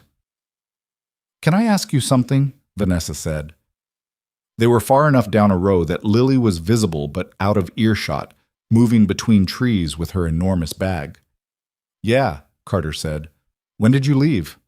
She kept her voice easy, without pressure. "The tech company." "When did you actually walk away?" A pause, not a long one. 3 months after Elena died, he said. I wasn't really running it anymore. People were covering, my COO and the board were essentially carrying the whole thing while I was dealing with the hospital, and then afterward with Lily. He stopped, picked up an apple that had fallen into the grass, turned it in his hands, set it down. The company sold 8 months after. We'd already been in acquisition talks before. I just signed the papers and stopped. Did you miss it? He thought about this genuinely, which she'd come to expect from him. No automatic answer, no performed version of whatever sounded right. The building part, he said. I missed the problem solving. That specific thing where you've got an engineering problem and you don't know if it's solvable and you work it until it is. He watched Lily disappear behind a tree and reemerge. The rest of it, the profiles, the meetings, all the performing you have to do when a company gets that big, the version of yourself you have to keep playing. He shook his head slightly. No, I don't miss that. I think about that, Vanessa said. Sometimes. The performing. You're good at it. That's not the same as not being tired of it. He looked at her sideways. No, it's not. They walked a few more steps in silence. That was the easy kind. I didn't want Lily to grow up in that, he said. In that world. The one where everyone's always watching. There's a cost to that. I could feel it starting, and she was barely 2 years old. He stopped walking. I wanted her to grow up somewhere she could find a frog and care about it because it was a frog, not because it was useful. Vanessa looked at him. You gave up a lot for that, she said. I gave up things, he said carefully. Some of them I don't want back. Lily materialized from between 2 trees, holding an apple in each hand and examining them both critically. Which one? She called. The red one, Carter called back. They're both red. The redder one. Lily held them both up to the light with the gravity of a jeweler evaluating diamonds, then put one in the bag and bit into the other one immediately, which probably wasn't technically allowed. But the woman at the barn hadn't said anything specifically about that, and Lily had clearly decided that ambiguity operated in her favor. She's going to be a lawyer, Vanessa said. Or a judge, Carter said. Cuts out the middle step. They walked back toward the barn in the warm September afternoon, Lily between them again with her enormous canvas bag, occasionally offering one of them an apple she'd rejected for personal consumption, which was its own kind of generosity. Vanessa carried the bag when it got too heavy, and Carter carried Lily on his back for the last quarter mile when she announced that her legs were tired, and the afternoon folded in on itself the way good afternoons did, the specific warmth of a thing that was real and unhurried and not trying to be anything other than what it was. It was on the drive home from the orchard, Lily in the back of Carter's truck with her seatbelt on and her head already tilting toward sleep, that Vanessa's phone buzzed with a message from her assistant. Meridian Foundation Gala confirmed. September 28th. Black tie. You're listed as host. Reminder, you requested. She looked at the message. The Meridian Foundation Gala was a significant fixture in her world, a major charity event that she'd helped launch 5 years earlier, and that had become, in the years since, one of the more important evenings on the calendar of the kind of people who had that kind of calendar. She was always there. She hosted, occasionally she co-chaired, she gave a remarks segment that she prepared carefully and delivered well. It was not optional. It was, in the language of the world she operated in, a commitment. She put the phone away. Carter was watching the road. "Everything okay?" he asked. "Yes," she said. She looked out the window at the passing trees, the particular gold of early September, and thought about the gala, and the 2 hours between here and the city, and the way these two parts of her life had been living in separate compartments, sealed from each other, clean, uncomplicated, and the degree to which that could hold. She was beginning to think it couldn't, not because either world was incompatible with the other, but because she was one person, and one person eventually ran out of ways to keep things compartmentalized. You became the whole of yourself whether you wanted to or not. The city, and the garage, and the orchard, and the board meetings, and the painting on the refrigerator, all of it was the same life, and she had been treating it like it wasn't. She didn't know what it meant to stop treating it that way, but the thought was there now, and she'd never been good at unthinking things. The gala was on a Saturday. She realized this 2 weeks later, pulling it up on her calendar to review the timeline, and sat for a moment with that fact. Her Saturdays had not had conflicts in 4 months. She had, without fully deciding to, protected them in the way she protected very few things. Not by announcing the protection, just by not allowing incursions. She'd shifted calls, moved dinners, declined 2 event invitations that had landed on Saturday dates. Marcus had started scheduling around them without being told, because Marcus paid attention. But she had hosted this gala for 5 years. There were 200 people attending. Her name was on the program. She thought about calling Carter and telling him she wouldn't be there that Saturday. And then she thought about what he'd said quietly in a parking garage on a Sunday night. That's not the same thing as choosing. She sat with that for a while.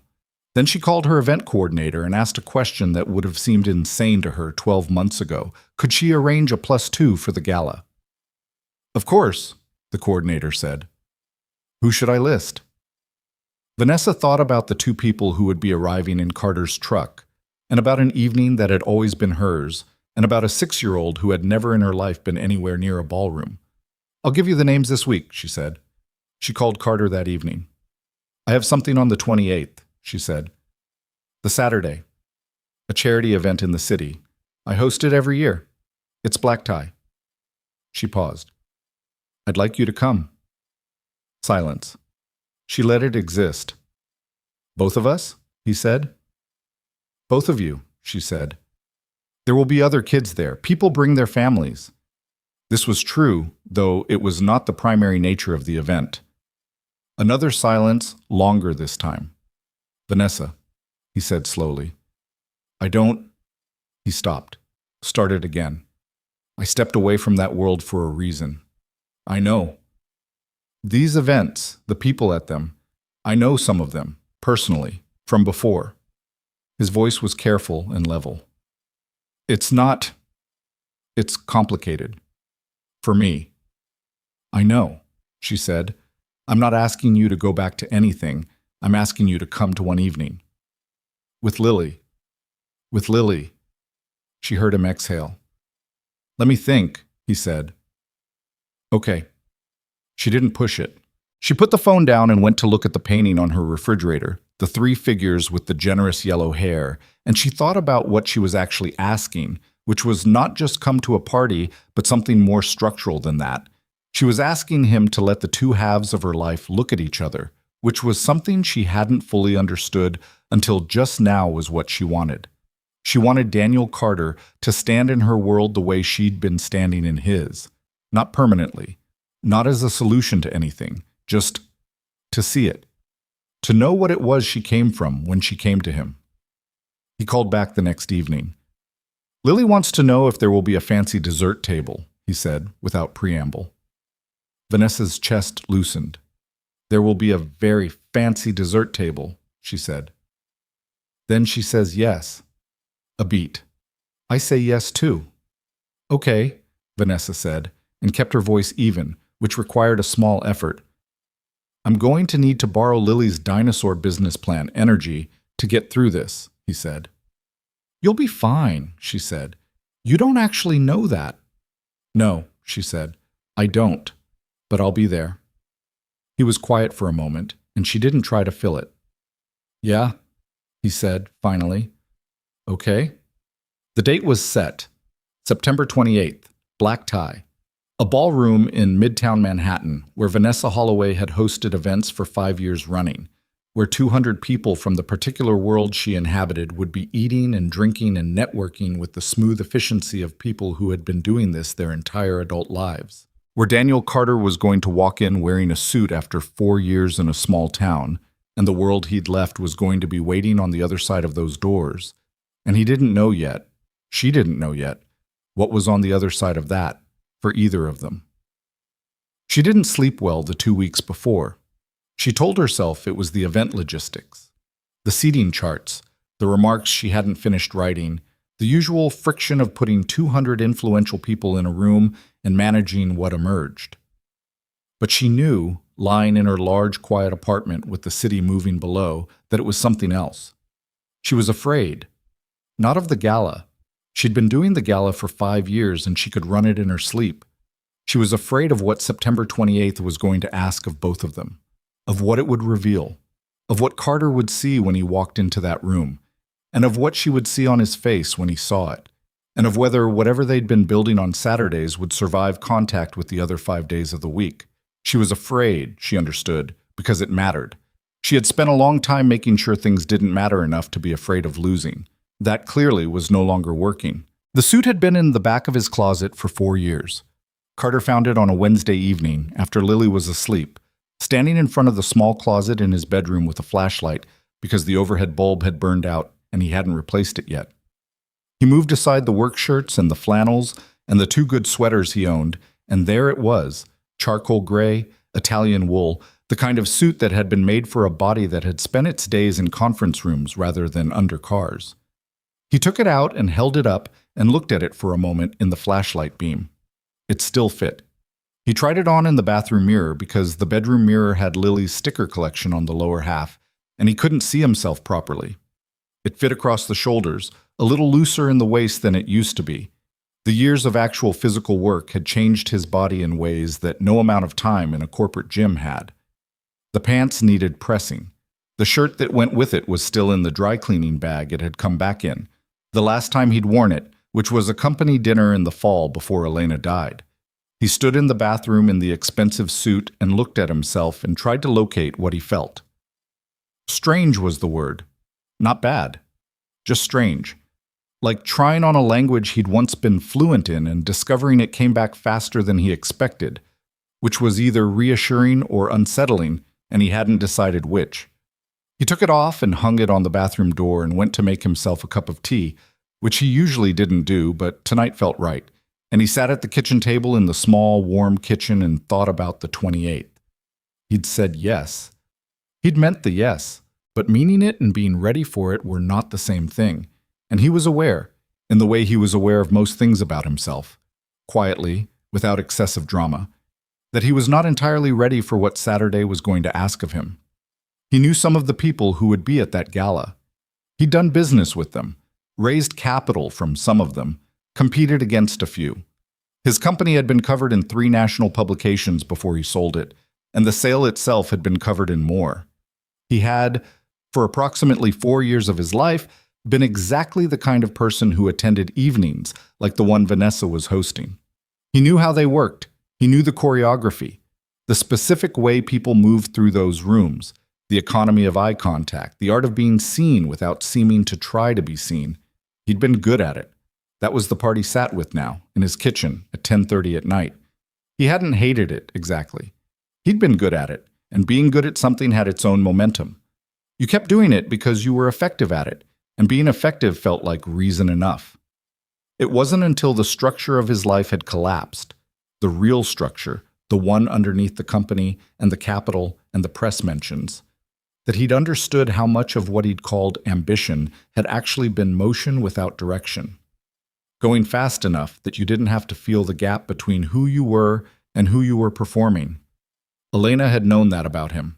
She'd said it to him once, not unkindly, in the kitchen of the apartment they'd had in Philadelphia.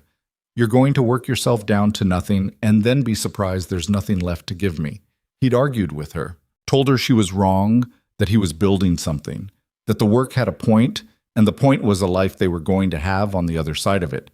She'd looked at him with the expression she made when she'd already decided something and was waiting for him to catch up. She died before the catching up happened. He'd had 4 years since then to think about what she meant, and to try, imperfectly, to be something different in her absence. Not better. Better was too clean a word for what he'd been attempting. Just more honest. More actually present in his life rather than adjacent to it. The garage had helped, not in any symbolic way, but practically. The work demanded his hands and his attention simultaneously, and there was no room in it for performing anything. An engine either worked or it didn't. The honesty of that had been, in the first 2 years, basically the only thing keeping him level. Then Lily had started becoming herself, and she required a different kind of presence, and that had helped too. And then Vanessa had driven up a highway with a dead Porsche, and that was something else entirely. He sat in the kitchen and finished his tea and washed the mug, and went to look in on Lily, which he did every night, the same way every night. Open the door, check the breathing, adjust the blanket if it needed adjusting. She was flat on her back with her arms out to the sides, which was how she always slept, like someone falling from a great height and completely at peace with it. He stood in the doorway for a moment. She'd asked him that evening, while he was doing her hair for bed, whether Vanessa's party was going to be fancy or just regular fancy. He'd said probably fancy. She'd considered this with visible excitement and some concern, and then said with great seriousness that she was going to need to practice walking so she didn't trip if she had to wear good shoes. He'd spent 10 minutes watching her practice walking in the hallway in her socks, very upright, very deliberate, like someone carrying an invisible book on their head. He closed her door softly and went to bed. He did not sleep for a long time. The morning of the 28th, Vanessa sent a car. She hadn't asked if this was okay, which he'd noticed, but he understood why. Asking would have made it a question he might have said no to, and she knew that, and sending it anyway was her version of, I've thought about this, and I'm deciding it's taken care of. He recognized the move. He'd made versions of it himself, in another life. He let it go. Lily, when she saw the car, black, long, with a driver in a dark jacket, who opened the door without being asked, made a sound he'd never heard from her before. It was somewhere between a gasp and a squeal, and he would have found it embarrassing, except that the driver smiled at her with genuine warmth and said, "Your seat's in the back, miss." And Lily climbed in with the composure of someone who had been expecting this all along. Carter got in beside her. He was wearing the charcoal suit. He'd pressed the pants himself, twice, because the first time hadn't been right. The shirt was the one from the dry cleaning bag. He'd found a tie in the jacket pocket, dark blue, still knotted from the last time. and he'd unknotted it and reknotted it standing in the bathroom at 6 in the morning while Lily was still asleep. He looked, by any external measure, like the man he'd been 4 years ago. He wasn't sure how he felt about that. Lily was wearing a navy dress with small white dots that he'd bought 3 weeks ago after she'd gone very quiet in the store and stared at it with an expression he'd learned to read as, "I want this very badly, but I'm not going to ask." She was also wearing her Daisy shoes, which he'd decided not to argue about because she'd cleaned them herself with vinegar and dish soap, and they were, objectively, in good condition. And if Vanessa's gala couldn't accommodate Daisy's shoes, then that was the gala's problem. The drive to the city took 2 hours. Lily spent the first 40 minutes asking the driver questions. His name was Thomas. He'd been driving for 11 years. He had a daughter 2 years older than Lily. His favorite food was pasta. And then fell asleep against Carter's arm for the last 40 minutes with her navy dress spread out around her and her mouth open slightly, which was deeply undignified and also exactly right. Carter watched the city approach through the tinted windows, the skyline doing its thing, assembling itself from the distance the way it always did, the particular aggression of it, all those buildings insisting on themselves. He'd always loved it once, the scale of New York, the way it made ambition feel normal. He looked at Lily sleeping against him. He hadn't brought her here in 4 years. He'd brought her once for a doctor's appointment that required a specialist when she was 3, but she didn't remember it. This was, effectively, her first New York. She was going to have opinions. Vanessa had arranged for them to arrive at her apartment first, which he appreciated. Getting Lily fed and changed and settled before the evening started was the practical move. And that she'd thought of it meant she'd been thinking about Lily's logistics the same way she thought about all logistics, carefully and in advance. The apartment building had a doorman who knew Carter's name, which was slightly startling, and an elevator that opened directly into the apartment, which Lily noticed and said, "It goes right into the house," with the tone of someone encountering an architectural innovation of great significance. Vanessa was in the living room when the elevator opened, wearing something dark blue that was elegant in the specific way of expensive things that didn't announce themselves. Her hair was different, up, in a way that looked like it had taken time. She looked like the woman he'd seen in newspaper profiles, polished and composed and completely controlled, except that when she saw them, when she saw Lily in the navy dress and the Daisy shoes, something came through the composure that was very much the other Vanessa, the Saturday one, and she said, "You look incredible," to Lily before she said anything else. Lily looked down at herself and then up at Vanessa. "Your hair is different." "It is." "I like it."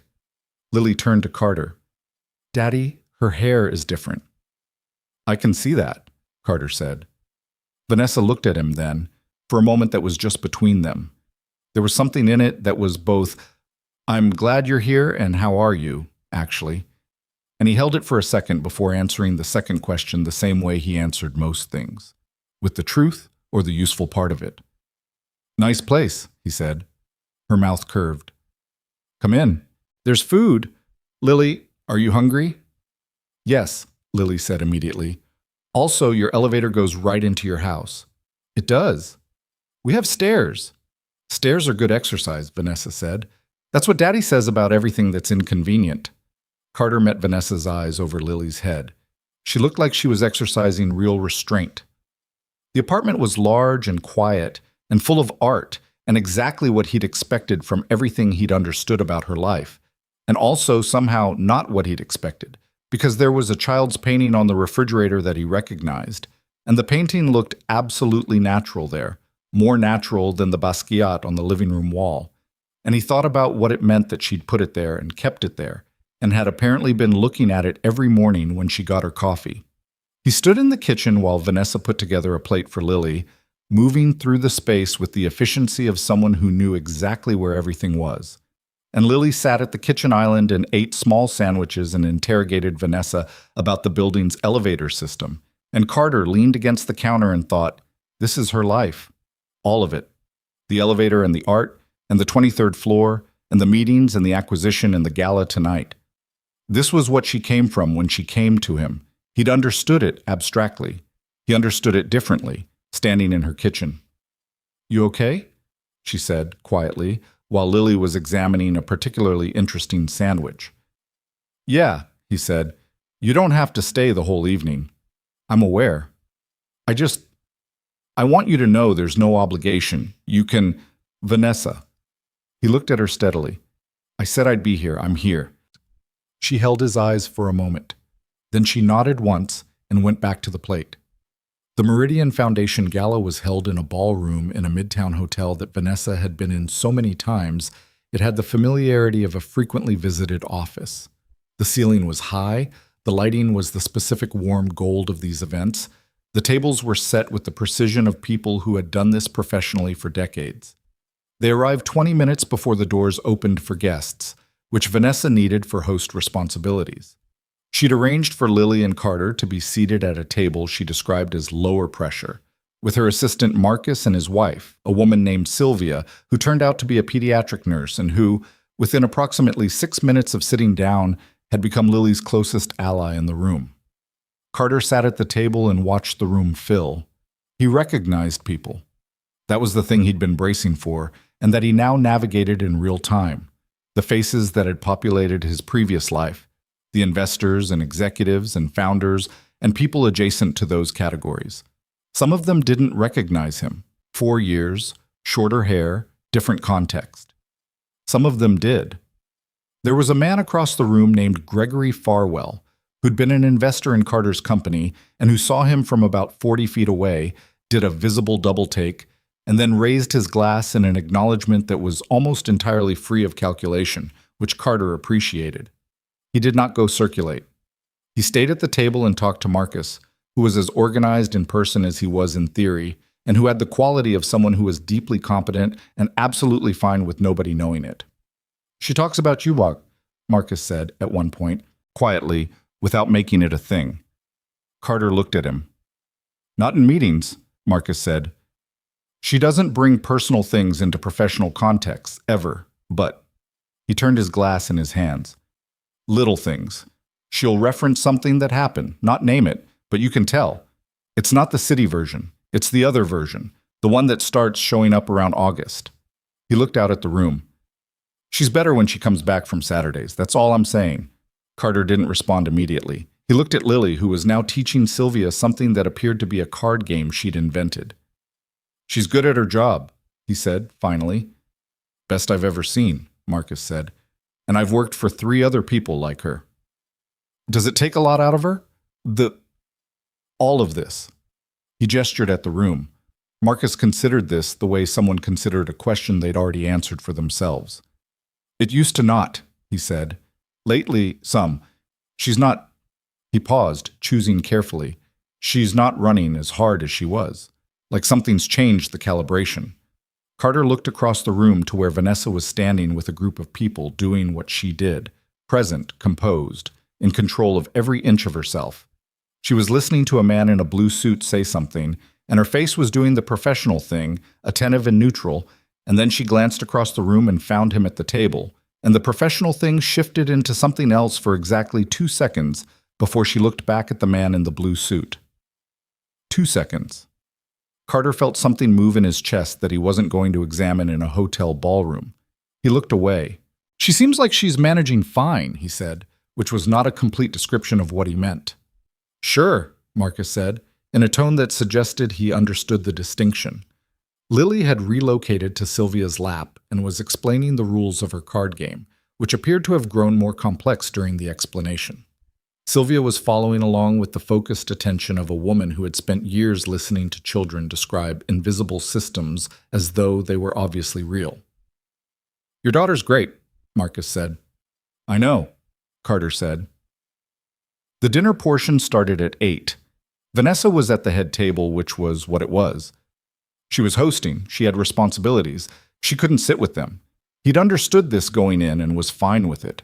He ate with Marcus and Sylvia and Lily and made conversation with the 2 other couples at their table, one of whom was a couple from Chicago, who were major donors to the foundation, and who were genuinely friendly in a way that required no performance on his part.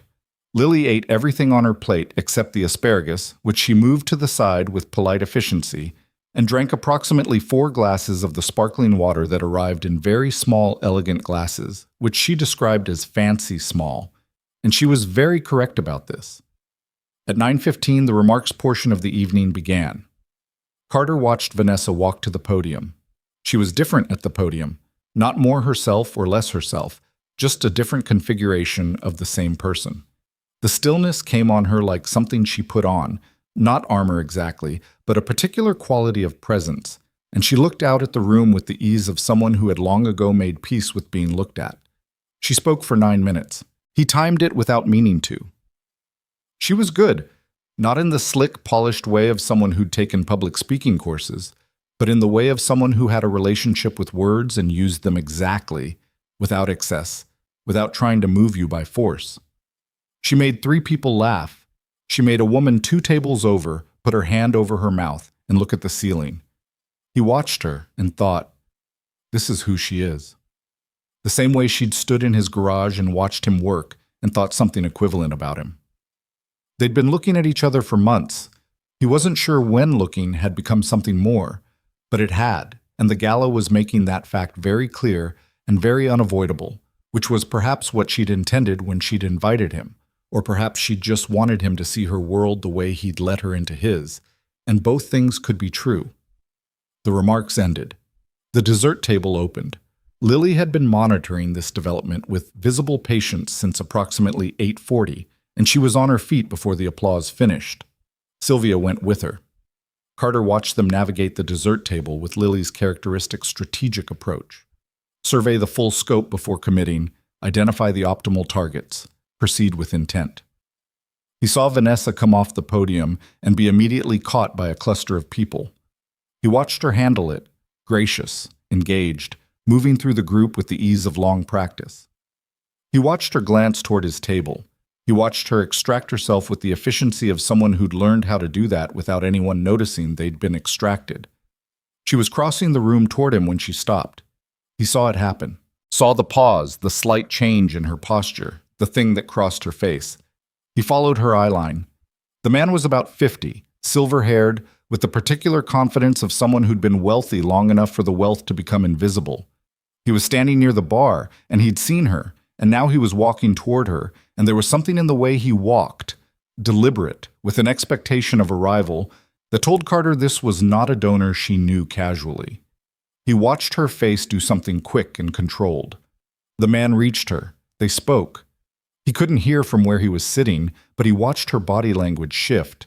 Not dramatically, not in any way that anyone else in the room would have flagged, but he knew her. He'd spent months learning the difference between her professional composure and her actual stillness, and what she was doing now was a third thing, something he hadn't seen before. She turned slightly and looked at Carter across the room, and the look lasted about 1 second and was completely unreadable. And then she turned back to the silver-haired man. Marcus had come back to the table and was pouring himself more water, and Carter said without pointing, "Who's the man talking to Vanessa? Gray hair, near the bar." Marcus looked up. "Richard Voss," he said. "He's a tech investor, old money plus new money, which is the worst kind." He set the pitcher down. He had a company that was direct competition with the one Vanessa sold 2 years ago. They were in the same acquisition conversations for about 6 months, and he tried to undercut her deal 3 different times. He said it neutrally. She won the deal. He did not. What's he doing here? His foundation co-sponsors this event, has for 3 years. Marcus picked up his glass. She's very professional about it.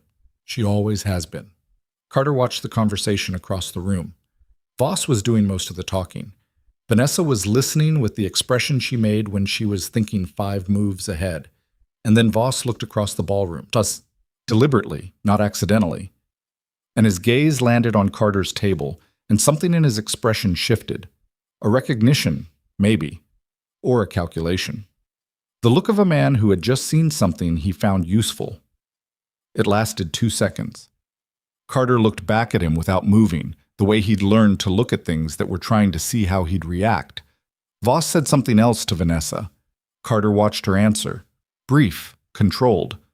Voss nodded with the performed graciousness of someone who didn't mean it and moved away toward the bar. Vanessa stood still for a moment. Just a moment, barely noticeable, the kind of pause that looked like nothing if you didn't know what her normal baseline was. Then she walked to Carter's table. She sat down in the empty chair next to him that had been Sylvia's, which meant she was sitting closer than she would have chosen at a table full of people she wasn't sure about, and she set her clutch on the table and kept her expression neutral. "He recognized you," she said. Not a question. "I noticed. Richard Voss and I have a professional history. It's not warm." "I got that." She looked at him carefully. "He used to know who you were, before. He may have put it together." Did it matter that he put it together? She considered this. To him, maybe. He'll make something of it. She said it with the flatness of someone who had made peace with the fact that people like Voss made things of everything. He'll tell people you're here, with me. He'll add whatever context makes the story interesting. What's the interesting version? She looked at him for a moment. That Daniel Carter, who sold a tech company for $2 billion and disappeared, is apparently dating the woman who just closed the acquisition Voss wanted. She said it plainly. He'll make it look strategic. On your part, on mine, because that's how he understands people. The word dating had landed in the middle of that sentence, and neither of them acknowledged it. Is that going to be a problem? Carter said. For me? No, I've dealt with Voss's versions of things before. She looked at the table. For you? I don't know. If it gets picked up, your name comes back into circulation, which I know you didn't want. He sat with that for a moment. I sold the company, he said. My name's already on record somewhere. That doesn't change. It's different when it's current. Yeah, he said. It is. She was looking at him with something that might have been guilt, or the adjacent feeling, the sense of having brought something to someone's door that they hadn't asked for. I should have thought about this more, she said, before I invited you. You thought about it enough, he said. You warned me it was complicated. I underestimated Voss being here. Or you calculated it and decided to come anyway, he said, and he kept his voice easy because he meant it that way. Which is fine. You know your world. She looked at him. Are you angry? He thought about it genuinely. No, he said. And then, because it was true. I'm in your world right now, Vanessa. I knew what that meant. Something in her face shifted. Daniel, she said, and stopped. She'd used his first name, the one he'd been thinking of as more personal, and she'd been using it for months now, but the way she'd just said it was different, not casual, not the comfortable shorthand they'd developed, something with weight in it. Lily appeared at his elbow with a plate containing what appeared to be 4 different small desserts. I got a macaron, she announced. It's French. Sylvia told me. She looked at the plate. I also got chocolate thing, and the other chocolate thing, and the little yellow cake. I don't know what that one is. She held the plate up for inspection. Which one do you want? Carter looked at Vanessa. Vanessa looked at Lily's plate with the focused gravity of someone making an important decision. The little yellow cake, she said. I'll trade you my dessert when we go sit down. What's yours? I haven't been yet. You pick for me. Lily considered this responsibility with visible seriousness. Then she looked back at the dessert table. Okay, she said, and turned and went back. Carter watched her go. She's going to take that very seriously, he said. Good, Vanessa said. She should. They sat in the chair and the adjacent chair at the table in the ballroom while the event moved on around them. The slow, warm winding down of things like this, people finding coats and saying goodbyes and making promises to follow up that were varying degrees of sincere. Lily came back with a plate she'd assembled for Vanessa with the precision of someone who had paid attention to what Vanessa liked when she thought nobody was watching. Something chocolate, something small and precise. The little yellow cake, she'd claimed. Vanessa looked at the plate. You remembered I like chocolate, she said. You always pick the chocolate one when Daddy makes hot cocoa, Lily said, with the simplicity of someone reporting an observable fact. Carter looked at his daughter. She had been paying attention all these months in her 6-year-old way, which was the most thorough way there was, and she had filed it all away. What Vanessa liked, what made her laugh, what she reached for. and had assembled a dessert plate from that information with the same earnest accuracy she applied to her dinosaur business plan, and her spelling practice, and her theory of optimal pet selection. The weight of it landed somewhere in him that he hadn't expected. He looked at Vanessa, and she was looking at the dessert plate, and something had happened to her face that she wasn't managing, not falling apart. She was not someone who fell apart in hotel ballrooms, or possibly anywhere, but moved. The expression of someone who had received something they hadn't known to want and was working out what to do with having it. She looked up and found Carter looking at her. Neither of them said anything. Around them, the ballroom continued its gentle dissolution.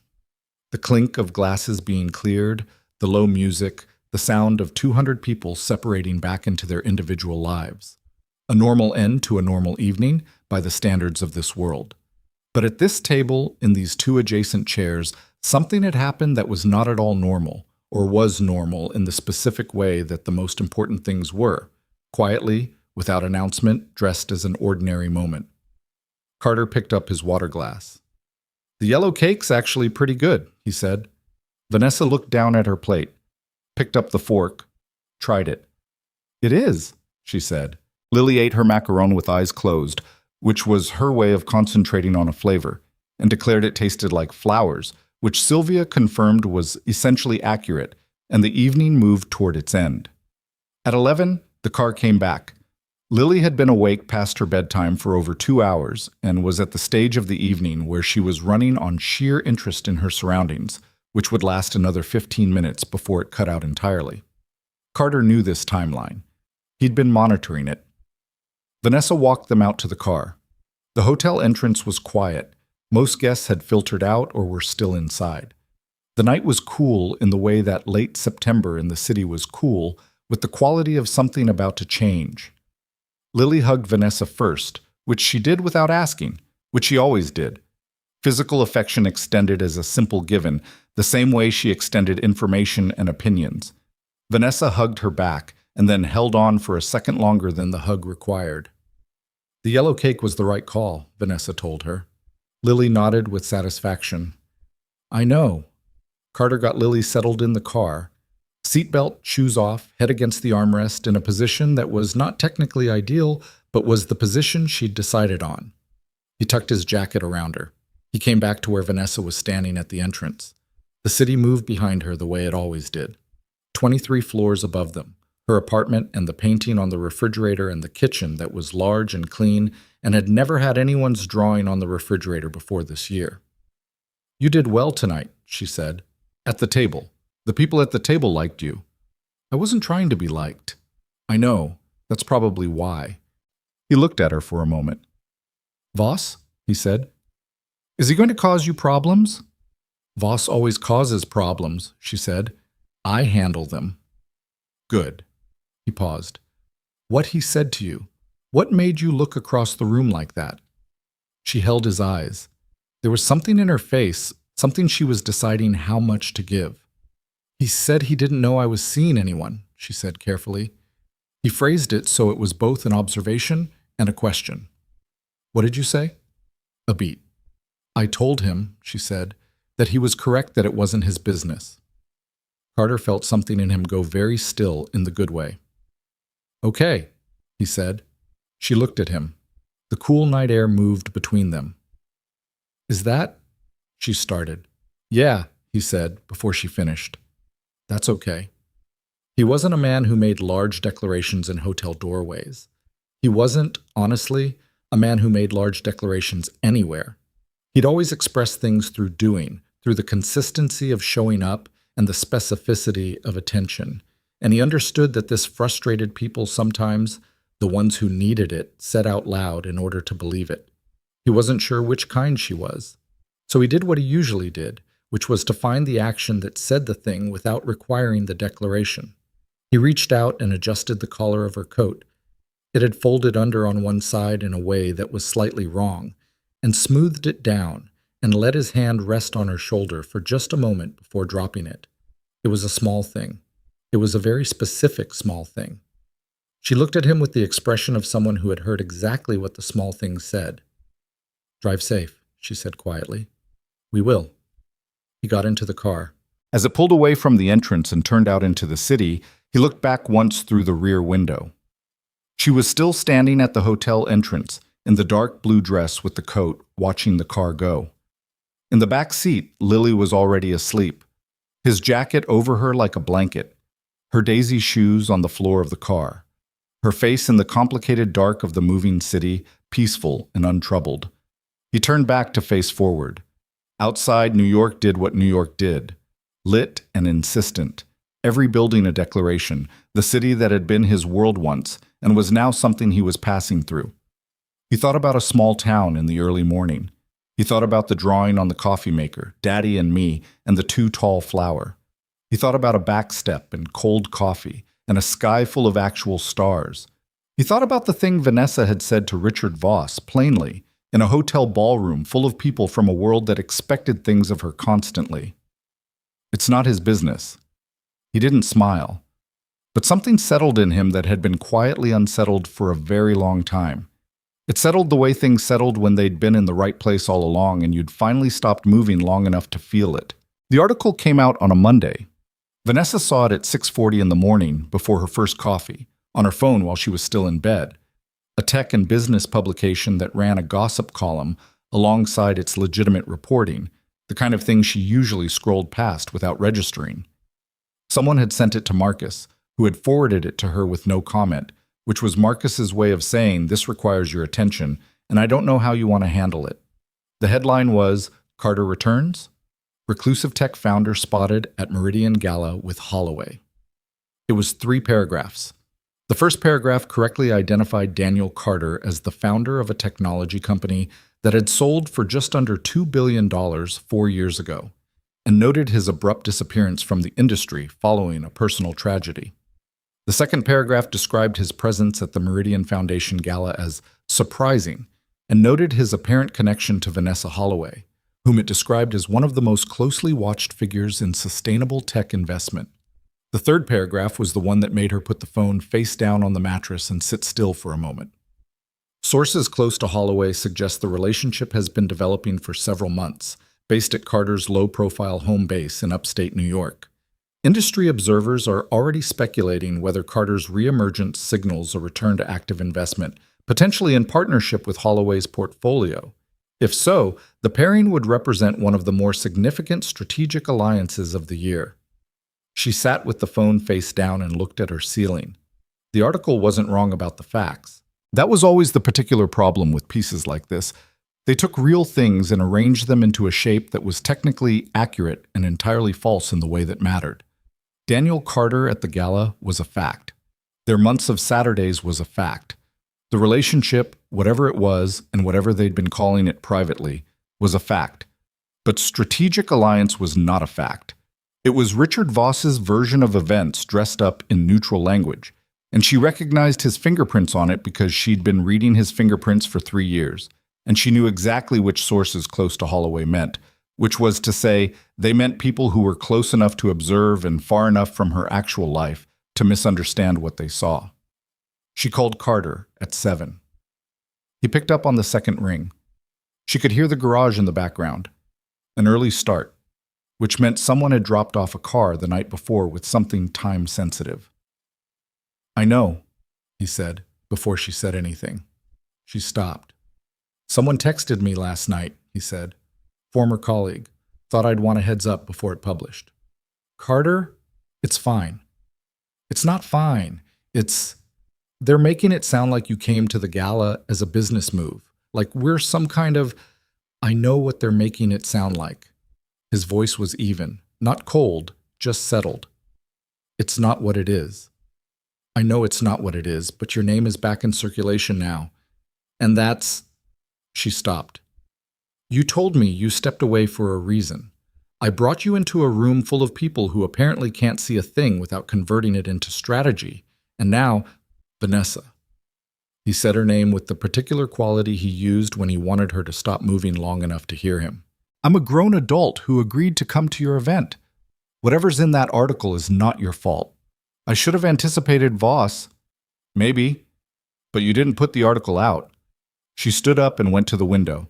The city was doing its morning thing below. The particular energy of a Monday, everything accelerating toward the week. "How's Lily?" she said, because she needed to know and because it was the more important question. "She's eating breakfast. She doesn't know about the article, and she's not going to." "Is she going to be okay if it gets bigger? If people start—" "I've thought about that," he said. "She's 6. She doesn't read tech publications. The people in our town don't read tech publications." A pause. "If it becomes something she needs to know about, I'll tell her in a way she can understand. But right now it's just noise in a world she doesn't live in."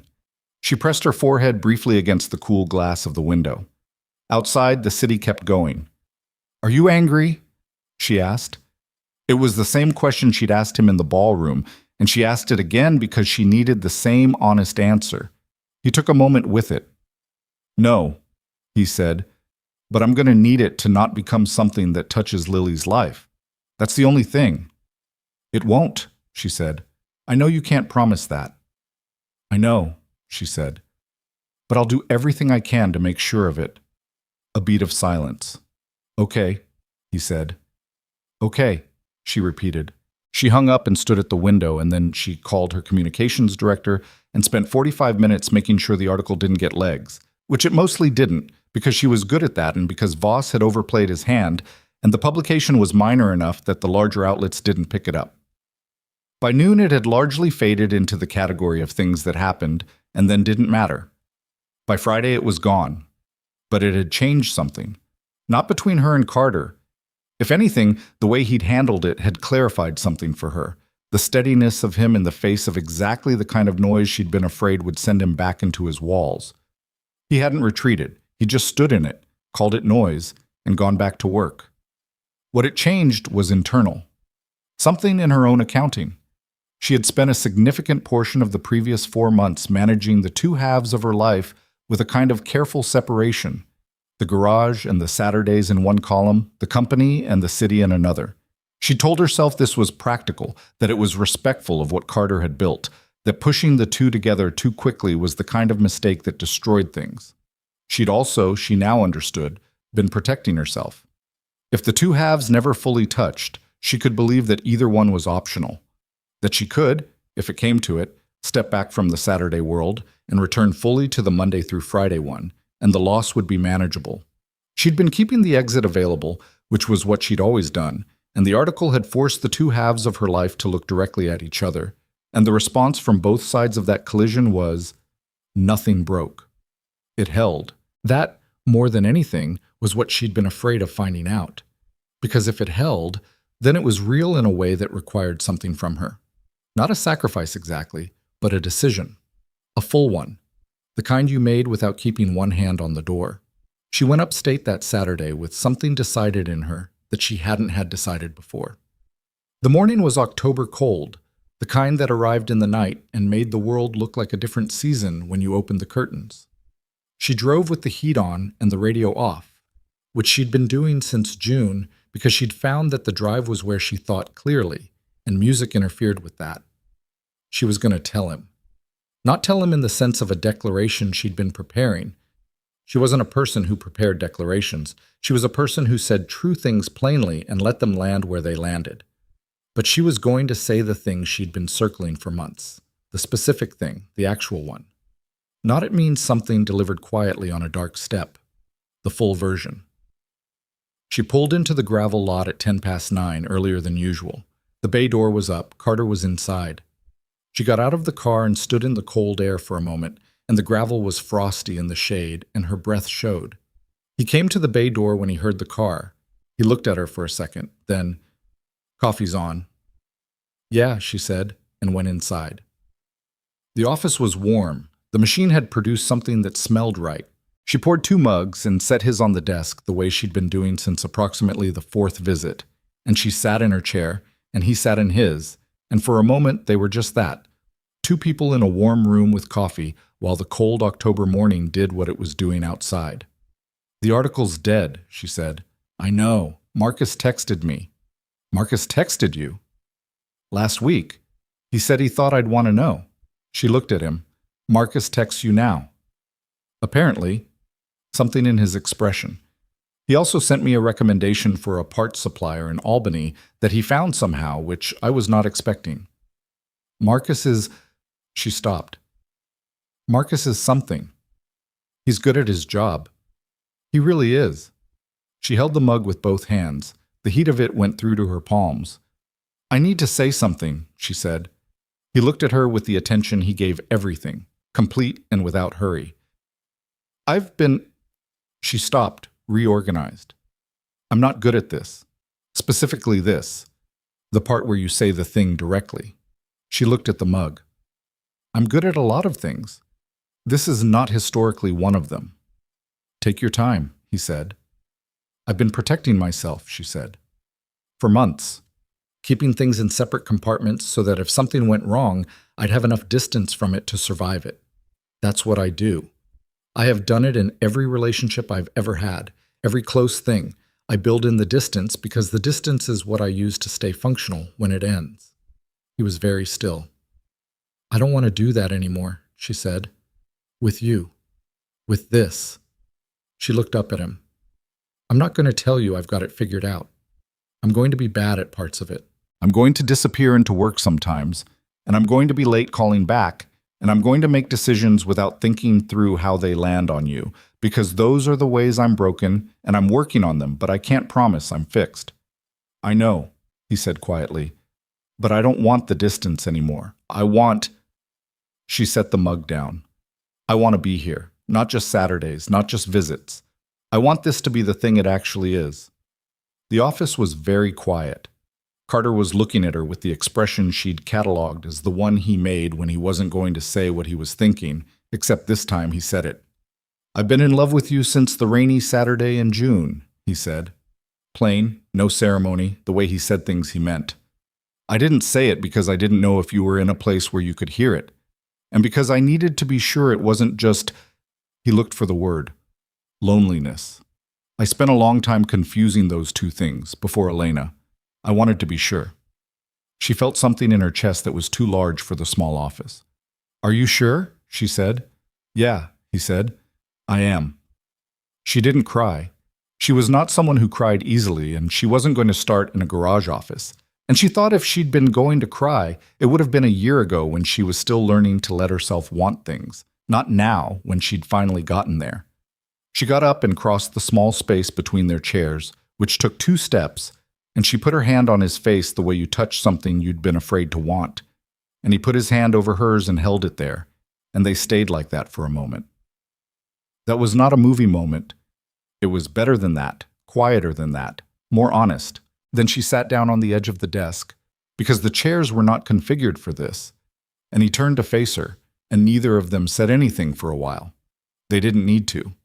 Lily came down the hall at 9:40 and found them in the office and looked at the configuration of Vanessa on the desk, and Carter's chair turned toward her with the assessing gaze of a child who is processing new information. Why are you sitting on the desk? She said to Vanessa. It felt right, Vanessa said. Lily considered this. Then she looked at her father. Did something happen? Some things, Carter said. Lily appeared to file this and move on, which was a skill Vanessa had always admired in her. Can we make pancakes? Yeah, Carter said. We can make pancakes. Lily went to the kitchen, and Carter stood up, and Vanessa slid off the desk. And they went to the kitchen, and Lily had already gotten the mixing bowl down from the cabinet by climbing on the step stool with the careful deliberation of a child who had thought about step stools since the elbow incident and was being responsible about it. The morning moved around them. Pancakes were made. Lily's had a blueberry face on them, which Carter assembled without being asked, which was evidence of a long history of blueberry faces. And Vanessa's had too many blueberries because Lily was generous. They ate at the small kitchen table in the October light, and Lily talked about a project at school, and Carter listened, and Vanessa listened, and the table was too small and the chairs were a little mismatched, and someone had left a crayon on the windowsill that was slowly melting in a patch of sun, and none of it was anything other than exactly what it was. That afternoon, while Lily was napping in the unusual way that sometimes still happened when she'd been up late the night before, Vanessa and Carter sat on the back step with coffee. The yard was covered in fallen leaves that hadn't been raked yet and probably wouldn't be for a while. And the sky was the kind of clear that came with cold, everything sharp-edged and bright. I need to ask you something, Vanessa said. Okay. The article, she paused. Not the article. What the article was gesturing at. You selling the company, stepping back from all of it. She turned the mug in her hands. Was that entirely about Lily, or was some of it about not wanting to go back? He thought about it. She'd learned to wait for him to actually think, not to rush to fill the space. Both, he said. In the beginning, it was both. Lily needed a parent who was actually present, and I couldn't be present in that life, the life I'd been living. He looked at the yard. But after a while, after a year or so, I had to be honest with myself that I wasn't going back even if Lily didn't need me not to. I was done with it. Are you still done with it? He looked at her sideways. Is this the part where you ask me to invest in something? No, she said. I'm asking because if being with me pulls you back into that world, I need to know that's okay with you. On your terms. Not because it's what comes with the package. He was quiet for a moment. I don't want to run a company again, he said. I might want to do something eventually, something different, smaller. He looked at the yard. But I'm not going to do it because of who you are. I'd have to want it for my own reasons. Good, she said. That's the right answer. I wasn't trying to give you the right answer. I know, that's why it is one. He looked at her with the expression that was not quite a smile, and she had stopped trying to fully decode, because she'd decided that some of what he kept in that expression was for him, and that was fine. Are you going to want to be here? He said. Actually here, not visiting. I work in New York, she said. I'm not going to pretend otherwise. I know. But I can be here more. I want to be here more. She looked at the yard, the leaves, the October sky. I don't know what the shape of it looks like exactly. I think we have to build the shape. That's fair, he said. It's going to be imperfect, she said. We're going to figure it out as we go, and some of the figuring will be bad. Most figuring is, he said. I know. They sat on the step in the cold afternoon, and the coffee went lukewarm and then cold, and the leaves moved in the yard, and from inside the house they could hear Lily beginning to surface from her nap, the particular sounds of a child returning to consciousness, a small voice talking to stuffed animals, the creak of a bed. Carter said, "She's going to make this into a thing." She absolutely is, Vanessa agreed. She's going to have opinions about everything. She already has opinions about everything. We've just been ignoring them. He looked at her. Are you okay with that? With all of it? She's a lot. You know that. She's going to need things from you. Not now maybe, but eventually. She's going to want to know where you stand. This was the real question. The one underneath all the other ones. Vanessa had thought about this. She had thought about it on drives, in her apartment, in meetings when she was supposed to be thinking about other things. She had thought about what it meant to be in someone's life who had a child, and whether she was the kind of person who could do that, and whether wanting to do it was the same as being able to. She didn't have a clean answer. I can't promise I'll be perfect at it, she said. I don't know how to do it. She stopped. Her own childhood was a separate story, one she'd told pieces of, one she didn't tell all of easily. I didn't have a great example of how it was supposed to go. Neither did I, Carter said. By the time I needed to know. So we're both figuring it out. Yeah. But I'm not going anywhere, she said. That I can promise. I'm in it.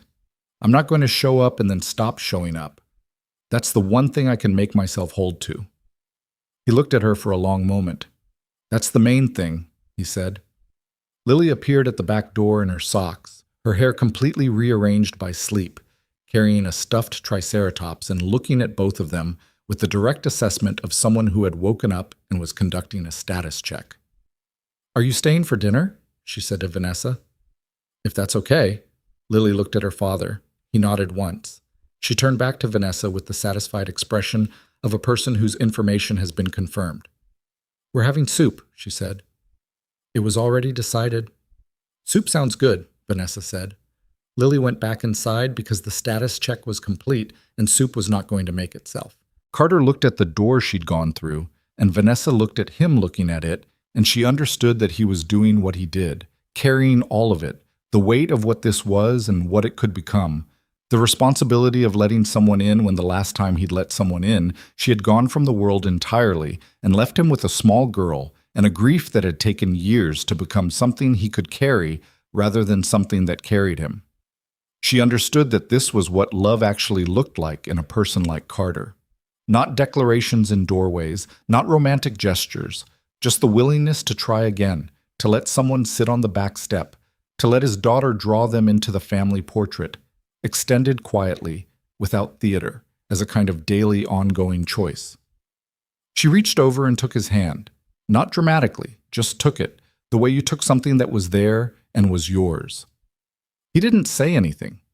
He held her hand with the same steadiness he brought to everything, and they sat in the cold yard with the fallen leaves and the late afternoon light cutting low through the tree line.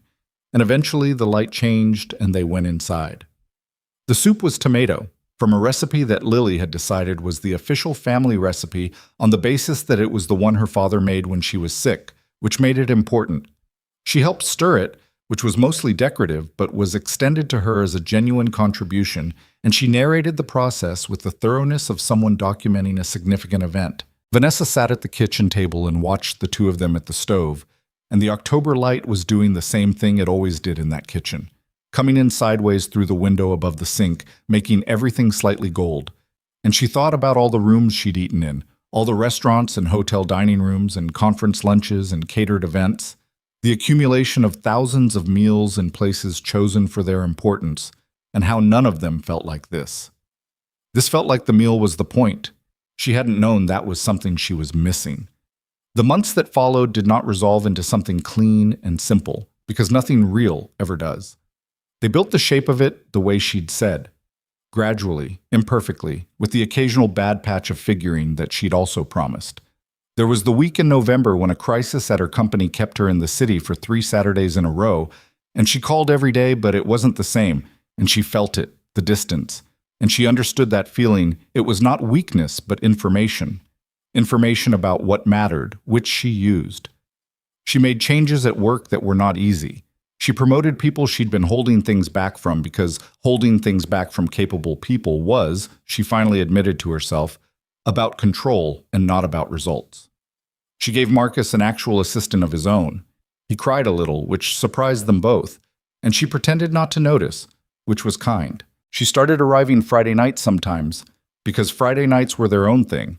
Carter made dinner without ceremony, and Lily did homework at the kitchen table with the chaotic focus of a child who got distracted by every interesting thought that crossed her mind. And Vanessa helped, which meant mostly redirecting Lily back to the actual homework, while also genuinely engaging with the distractions, because some of them were more interesting than the homework, objectively. Lily's relationship with Vanessa developed the way Lily's relationships developed. On her own schedule, in her own terms, not asked about and not performed. She started asking Vanessa questions with the frank intimacy that meant she'd decided Vanessa was someone whose answers were useful. She asked about business because she'd decided her dog company needed a business plan that was more detailed than her current draft, and Vanessa walked her through it with complete seriousness, which Lily received as her due. She asked about New York and about the elevator apartment and about the Statue of Liberty, which Vanessa eventually took her to see on a Sunday in November, just the two of them, Carter working a rush job, and Lily stood at the base of it in her daisy shoes and looked up and was quiet for almost 30 seconds, which was longer than she was usually quiet about anything. "It really is big," she said finally. "It really is," Vanessa said. "I thought they made it look bigger in pictures." Lily kept looking up. They didn't. They didn't. "Can we get hot chocolate now?" They got hot chocolate. On the drive back upstate, Lily asleep in the passenger seat because she'd fallen asleep before they even left the city, the day having required everything she had, Vanessa thought about what it had felt like to stand at the base of the Statue of Liberty next to a 6-year-old who looked at it with no agenda, no context, no professional calculation, just pure looking. The thing in front of her, exactly as it was. She thought about how she'd gotten so far from that. She thought about how she was finding her way back to it. Not to the Statue of Liberty specifically, to the being present in the actual thing. The capacity to look at what was in front of her without converting it into something useful, without running the analysis, without preparing for the eventual loss of it.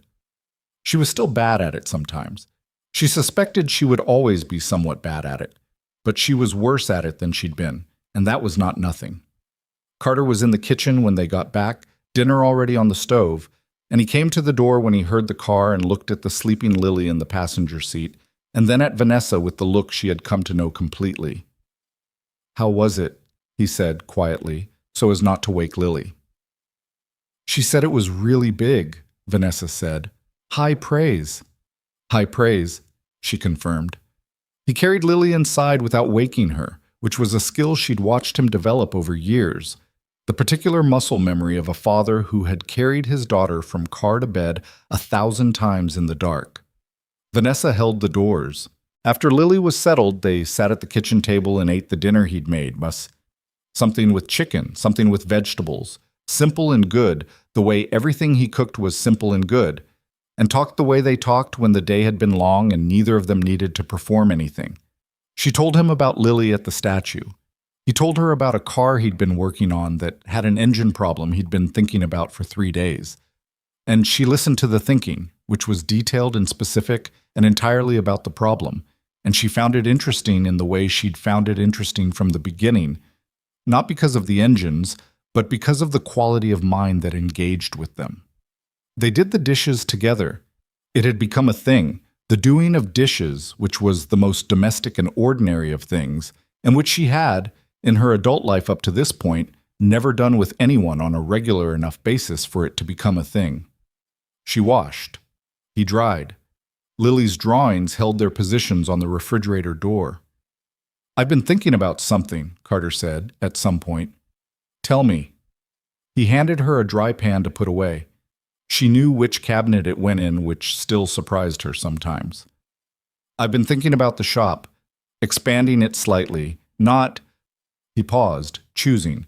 "Not anything big, but there's a building next door that's been empty for 2 years, and I've been thinking about a restoration side, classic cars. It's different work, better margin, and it's—" He looked at the dish in his hand. "It's the part I like most, anyway." "Restoration," she repeated. "Taking things that are broken down and making them work again." He set the dish in the cabinet. "It suits me." She looked at him. There was a joke in there somewhere about the nature of what they were both doing, the things they'd each been rebuilding in their own ways. But she didn't make it because the real version was more important than the clever version. "You should do it," she said. "I'm not asking for your opinion." "I know. You're telling me because it's something you're thinking about. I'm saying you should do it." He looked at her. "I'm going to need to get into the financials," he said, "if I want to do it properly. Do you want help with that?" "I want to do the work myself," he said, "but you can tell me if the numbers are wrong." "I can do that, without making it a business consultation." "I'll try." He almost smiled. "That's probably the best you can do," he said. "It really is," she agreed. She stayed through Sunday. She drove back Monday morning in the gray early light, the highway nearly empty, the trees along the roadside stripped down now to just structure, the bones of what they'd been all summer, the shape underneath. She thought about the shape underneath things. She thought about what she'd been before the highway breakdown, before the garage, before Saturday mornings, and cold coffee on back steps. She had been effective. She had been successful by every measure she'd ever been taught to measure. She had moved very fast and built things of genuine value and not looked closely at the cost, because looking closely at the cost required the kind of stillness she had never allowed. She was not a different person now. She was not transformed or fixed or reborn into something uncomplicated. She still moved fast. She still had the acquisition and the board and the portfolio and the things that needed her relentless attention, and she gave them what they needed without apology because that was who she was, and she'd stopped thinking of it as something to cure. But she reached for the word on the empty Monday morning highway. Wider. She was wider than she'd been. She'd been narrow and fast and precise, a needle moving through the world, and now there was more of her. More that she let in, more that she allowed to matter. A kitchen in October.